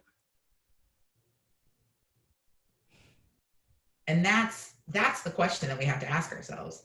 And that is, and when you look at American society, right? Not Black people, because we have always been good at cooperation. Mm-hmm. And I know so many people that my grandparents or my aunties or whatever, because I too lost a lot of my Black family when my parents divorced. But I remember my grandmama talking the worst about this woman who had come to the door who she'd just given food to. Mm-hmm. She hated that woman, but she handed her a pot, right? You know, I should have spit in her food. She didn't. She turned around and say that, and I remember that. You know, we have, you need done, right? And it's still in us. I've watched it happen over COVID. People delivered toilet paper to us when we couldn't get toilet paper. Yep. You know, people have, it's still there in us. So marginalized communities are great at this, right? We never lost this. Right. But when you look at higher up societies, and hi, white people, remember how we talked about getting ready to be uncomfortable? Here we go. Society as a whole is run by white people. Mm-hmm. Why have you lost the ability to set that leg? Right. Because we're modeling all this for you. Yeah. Well, the thing is it's reciprocal, right? If you're losing that ability to set the leg, other people are not going to help you set your leg. You're essentially like putting yourself in a fucking cloister. Right. And like I think about like what privilege is and stuff too, and just like I think COVID is showing us like what is money really, you know? What is money really without community? Right. And when that system fails, which I think it will, I don't have the dats and stats to back that up, but I do feel that that is probably what is happening. You know, if you look at the Dow every day, it's really interesting watching that shit show. And like, yeah, what are we without our community? And that's been the biggest lesson for me, is because like I, in junior high and high school and in my 20s and a little bit into my 30s, bought hard into that story of like meritocracy paired with individuality. And it is a fucking lie. It is such a lie. And we, like you said, we need each other. And I've been shown that during COVID. Like, people brought me food plants, they brought me seeds, they brought me food that sometimes I didn't need and that I could pass on too, you know. And like I started to see where my abundance was, and just being like, I can share this, you know. I have an abundance in this area. And it wasn't money necessarily. Like it really wasn't money. I've been like scraping by, but like a lot of other things, you know, I have an abundance of. Like you asked earlier, you asked earlier, like what my superpower is, and I really feel that my superpower is in connection on multiple levels. I knew you would get there, because I saw that when I asked that question. I knew that was the answer, but I also knew that you would not come to it unless you came to it. Yeah, well, I did. I actually wrote it on this card. I was like, we got to get back to that because I I heard it, but I didn't realize you were asking me. And I'm just like, and I tell my students this too, like, it's really important for all of us to know how our brains work, and none is better than the other. We all have gifts to bring to the table. And like for me, it's this connecting because I have a sincere interest in what other people are thinking. I'm not the smartest person in the room as far as I'm concerned. It doesn't matter who is in the room. We all have something to teach each other, right? And then also my brain works in a way that I call it a pinball machine with teleportation stations because I throw out a net really wide. And yeah, there's probably a lot of clutter in there, but if you don't throw out for me, if I don't throw out the net really wide, I won't be able to gather and see like all the bits that can possibly come together. And sometimes they're moving around and doing their own thing, and it's by accident that they come together. And I think that it took me a really long time to realize my value and like I am a connector, I am a bridge so often. Like I live in this liminal space on so many levels, and my role is very fucking important because there are a lot of places where people I used to think people were just myopic and stuck in these certain places, but those places need to exist too. Like there is a need for safe spaces, and there is a need for self-selecting groups so that they can feel safe and learn together and grow together and stuff. And that's a different kind of energy that can make really Yeah. amazing change too. And if there's someone like me or people like me, like who has their toes in all these different groups and like I see this thing and it's in relation to this thing. What do you think? Like maybe you can work together, but that doesn't always happen, for multiple different reasons. Like you were saying, there are just sometimes some groups we don't want. I don't really want to chillax with someone who's a KKK member. Yeah, You know what no. I'm saying? Like, and probably not even former because I'm always because I did grow up in Boise, Idaho, and I grew up with a lot of very nice Mormon kids. And you know what? I thought something was wrong with me that I didn't fit in. But the thing is I am brown, and there's still that residual stain of Cain story that they have, even though they don't practice it, right? And like also I'm not Mormon. I didn't grow up with the same morality and ideas and things. And so I was never going to fit, and I was never going to be included in a lot of different kind of pertinent ways that we think of community. But I didn't realize that until like my late 30s, and that's a really weird, and I've been embarrassed about it and very uncomfortable thing. But it's like that's their thing and it works for certain things, and these are the reasons why. I don't know. Um, Back to what you said about individuality and meritocracy, because I think it's mm, important. mm-hmm. And then I'm going to roll all this back up into nerd stuff. Uh, to quote Captain Picard, it is possible to fail and have done no wrong. Yeah. Right? It is possible to do everything right and still fail. Yep. And meritocracy and individuality doesn't help you then. You need somebody to be like, oh, come on. Let me I set got that you. line. Yeah. Yeah. Yeah. Space for you. Right. Let me make you a plate. Right. Right. I tend to, and this is something that I find really interesting. This is something that I've had a lot of arguments about, Mm-hmm. and I will probably argue about back and forth to the day that I die. I tend to ask people, what do you need? Right? Yeah. Same. And I do that because A, I want to respect people's autonomy, but B, I think it's super important to let people say, I don't want you to show up to my house with a plate and you got Right. covers right now. Right. Right. And there are some people who need that and there are some people who don't. And it's okay. Like maybe you work around each other, maybe you figure stuff out, whatever. Maybe you learn to ask them in a different way and they learn to hear you in a different way. Mm-hmm. But I tend very often to be like, okay, if you would like help, or if what do you need from me in this moment?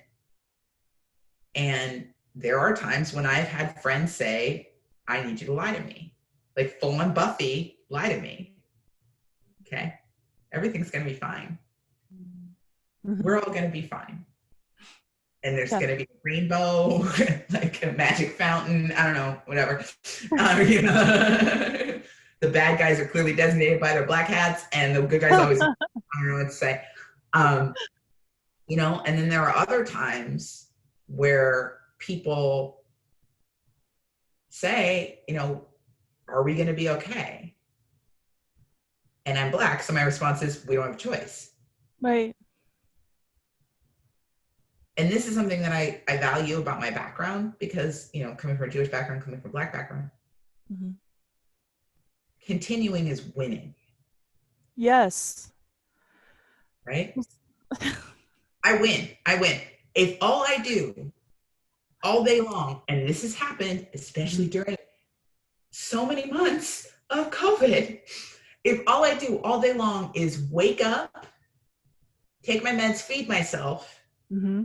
and possibly sit on the couch. Yeah, that's funny. Win. Mm-hmm. And then I go back to bed, win. Mm-hmm. So also shout out to all those people who have accomplished nothing during this lockdown, but survived. Yep. You are winning. You are winning. You didn't bake a lick of bread. You didn't knit a thing. You didn't paint a thing. Victory. Yes. Survived every day. Good job. Good job.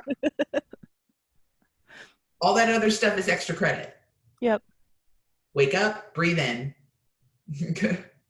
Winning. And then you continue. Everything else beyond that, Maslow's hierarchy of needs, right? Right. That's what I was told. The first two things you worry about is food and shelter.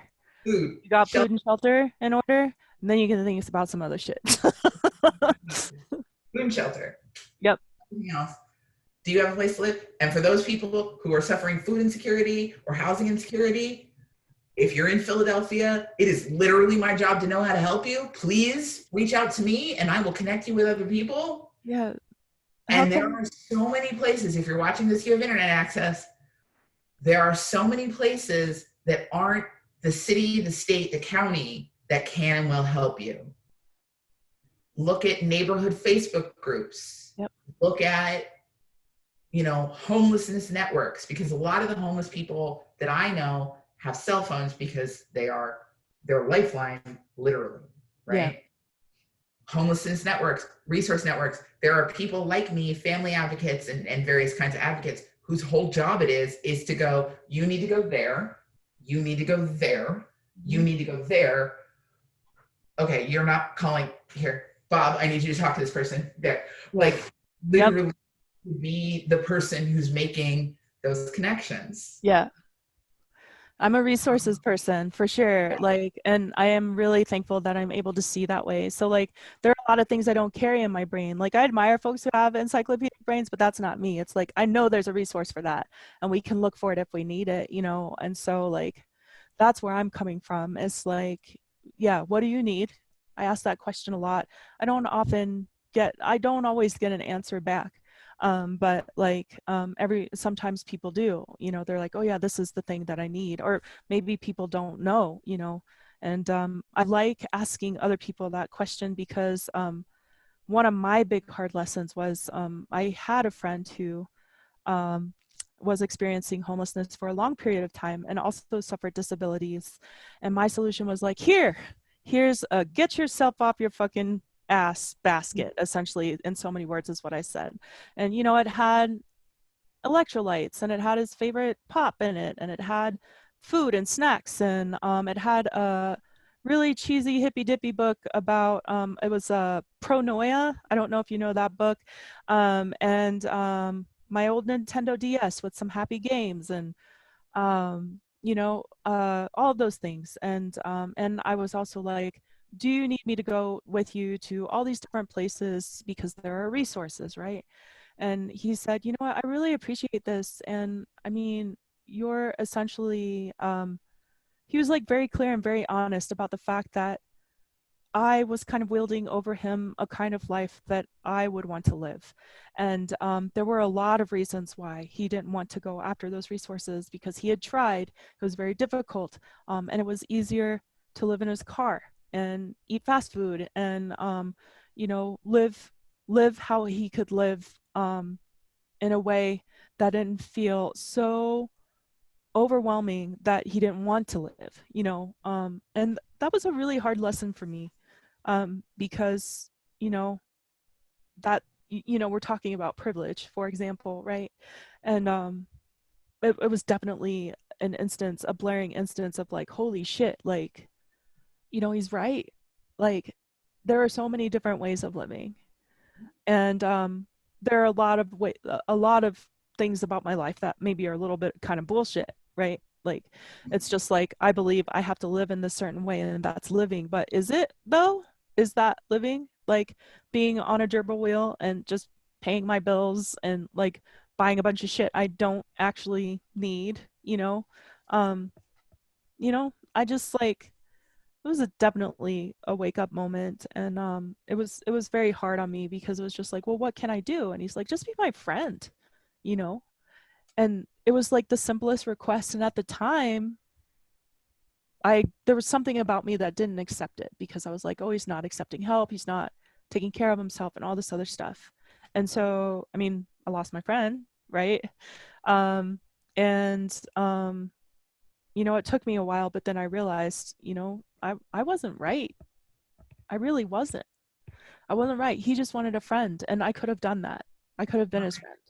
My partner and I refer to this as listen like a boy or listen like a girl. Uh-huh. Right? So, listen like a boy, what problem are we solving for? Okay. Right? I'm very good at that. Listen like a girl, let's talk about feelings. Yeah. And what you need from me is to go, I see your feelings, I understand your feelings. Okay, that behavior is really not okay from whatever person you're talking about, even if it's right. So we will ask each other, do you need me to listen like a boy? Do you need me to listen like a girl? Wow. Okay. And then the answer is sometimes, I don't know, which generally is listen like a girl. Not always, but often. Yeah. Because that's the thing. I am so ready to slide into, oh, we're solving a problem here. Right? Sometimes we're not. Sometimes we're not solving a problem. Sometimes the problem is, I don't have anybody else to put this emotion on. Right. All right. Now, having said all that, also, in any interpersonal relationship, sometimes the answer is, I'm not in a place I can do that. Right. Or, okay, I have a thing I want to talk to you about. Are you okay to listen like a boy or listen like a girl? Because I have enough spoons to do the boy thing, but I don't really have enough spoons to be listen like a girl right now. Right? Or do you have enough spoons to listen to me like a girl? I talk about this thing. Whatever. Right. There are a lot of ways to do that. Consent is important. Yes. Yeah. Consent. If you want lessons on consent, hang out with cats. Yeah. Little kids. So the job that I work at, yeah, little kids in it, and it's super interesting because I was very deliberate in putting all my pronouns in my introduction letter to all of my parents. Hello, my name is Tameca. My pronouns are they, them. Die mad about it. That was implied. And for me, the thing is, little kids are so cool about consent, right? Yeah. They are. Don't do that, but I want to. I get that, but I want you not to, and it's mine. Fine. And they might get mad. You're allowed to get mad. Yeah. I'm super okay with that. Feel your feelings. Don't eat my cookie. This happened to me recently. No, sir, that's mine. But I want it. So do I, and I paid for it. Oh. Well, she's got a cookie and she won't let me have it. And he was like mad about it. And then he came back and he was like, I'm sorry that I was mad. I was like, don't be. I get why you were mad. Yeah. I also wasn't going to give you my cookie. Both those things can exist in the same state. It's fine. Yeah. Little kids are great about it. And little kids do not care what my damn pronouns are. Yeah. They're like, somebody called me she, and I was like, actually they. And they were like, what? And I said, when you talk about me, it's not she or her, it's they or them. And they said, why? And I said, because I'm not really a girl. Like, it's very complicated. How much do you want me to explain to you? Again, little kids will tell you, they're like, okay, so they, yep, they, got it. Didn't care, did not care, did not want to talk about gender or my gender journey or what gender was. They, cool, blocks. It was like circle time, whatever. Like, kids don't care. Kids don't care. Just, this is what we do. Okay. Yeah. And the other thing that I think is super important, and this is something that I've seen a lot of very progressive parents stumble on, your kids still live in the world, right? Yep. So when a kid is talking to your queer friend and they explain to them that there can only be a mommy and a daddy in a relationship, that's not bad parenting on your part. It's not. It's Disney movies and everybody else. So I had this happen to me, and in fact, my partner, we had a kid who we know for an absolute fact that their parents raised them super, super, super, super, super, not just like tolerant, but loving and accepting of queerness. And then they went to preschool and then kindergarten, and like 5 or 6 years old, they informed us that like, well, no, people in love have to be a boy and a girl. And I watched their parents just die inside. And I was like, no. No. You did not do this. There's only so much you can do. Right. And they apologized. It was like, clearly this kid learned about this and is trying to figure the world out. And I'm the person who will tell you, you know, yes, that's true. No, that's not true. I don't know. Or this is a conversation you should have with your parent. Right. So clearly that's why I'm super glad that they felt safe asking me about it. Yeah. And also, you didn't do anything wrong. If they're 12 and they're coming to you and saying that, bigger problem. But I mean, it's fine. You know, it was a very funny moment of watching like her parents freak out, and what was actually her going, but this is the world as I understand it. Clearly this is wrong. Help me. Yeah. And I was like, no, that's not true at all. People love each other. It doesn't matter if they're boys or girls. Right. Not everybody is a boy or girl. Right. You know, whatever. And she just sort of blinked and was like, all right. And then left. Kids will ask you however much they want to know. And then they'll go play blocks. Yeah. Right? Why don't the rest of us do that? You know, like we have to like, just, I love that.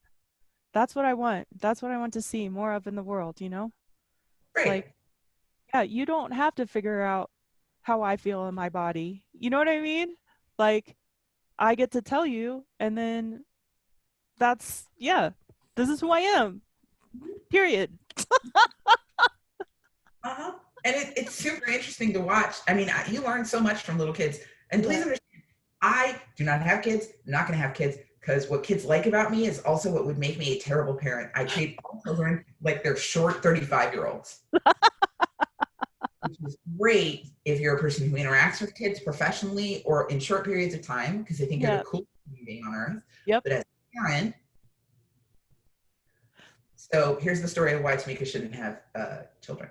I was at a birthday party for a small child, and we foolishly put the birthday cake on the coffee table, which put it at a small child eye level. Okay. Yep. Use this cake like sharks. Dun, dun, dun, dun, dun, dun, dun, dun. And then it was time to eat lunch. And one of the kids was just like not interested. He was just like, because cake. Right? And their father was like, okay, you have to have 5 bites to finish this off, right? Yeah. So like 2 of this and 3 of this, or like 1 and 4, whatever. You just have to have 5 tiny child forkfuls of this food. And this kid lost their shit and was like, oh, okay. You know, the kid alarm went off, right? Yeah, yeah. And I looked at this kid and was like, kid, you are being unreasonable. And all the parents laughed at me. They're like, that child is a toddler. That is their job. Is to be unreasonable. Yeah. You don't have children, do you? Yeah. Great. Don't do that. Right. And that's why little kids love me, because for short periods of time, I am the font of all wisdom. Right? Well, why is the sky blue? I actually know why the sky's blue. Do you want me to tell you why the sky's blue? It's science. No, but there's a reason. Right. There's a reason. No, okay, yeah. cool. Bye. And then a year later, they're like, hey, why is the sky blue? And I'll ask them the same question. And they're like, yeah, explain the science. Okay, so light travels at different wavelengths, shorter and longer wavelengths. Mm-hmm. And the wavelength that gets to us the best is blue. Cool. Gone. That's all they needed, right? They will tell you how much they want to know. Yeah. That's the awesome things about kids. I love kids. I'm gonna spend more time with some kids. I should probably close this up pretty soon. I would love to know, like you mentioned, like you could be kind of a connecting point for folks for some resources, and then also, like, are there ways for people to support the work that you're doing in the community? Yes, I will send you my personal PayPal, Venmo, all that. Also, there are quite a few groups that I'm involved in. Most specifically, there's a fund here in Philadelphia that's specifically for Black trans people. Okay. So I'll send you that as well. Awesome. And please reach out to me if you're in the Philadelphia area, or to someone else that you may know. I'm telling you, neighborhood Facebook groups are the kind of resource I didn't even know existed before I moved here. Yep. The neighborhood Stay away from next door. Yeah, literally. Stay away from next door or any of those apps. Facebook groups, your Instagram, all of the Twitter, all of that. That's where it's at. And those people have resources. Yes. So even if you're not in a place where you want to reach out to someone who is like official and has like designated reporting rules that I have to follow, and like, if you tell me that you are suicidal, I have to make a phone call by law. Like, just the rules. If you don't want to reach out to someone like me, please, there are other people you can reach out to. And again, people will set the leg. Yep. They'll do it. We just need to, open up the door. There's gonna be somebody there who will help you set that leg or get you to someone who can do it. Yep. All right. So this is amazing. We definitely have to do this again. Yes, please. Oh my God, yes. Also, yes. Work on that COVID taught me hashtag. I did write that down. Thank you for reminding me. I covered it with something. Oh, there it is. COVID taught me. I'm gonna close this up.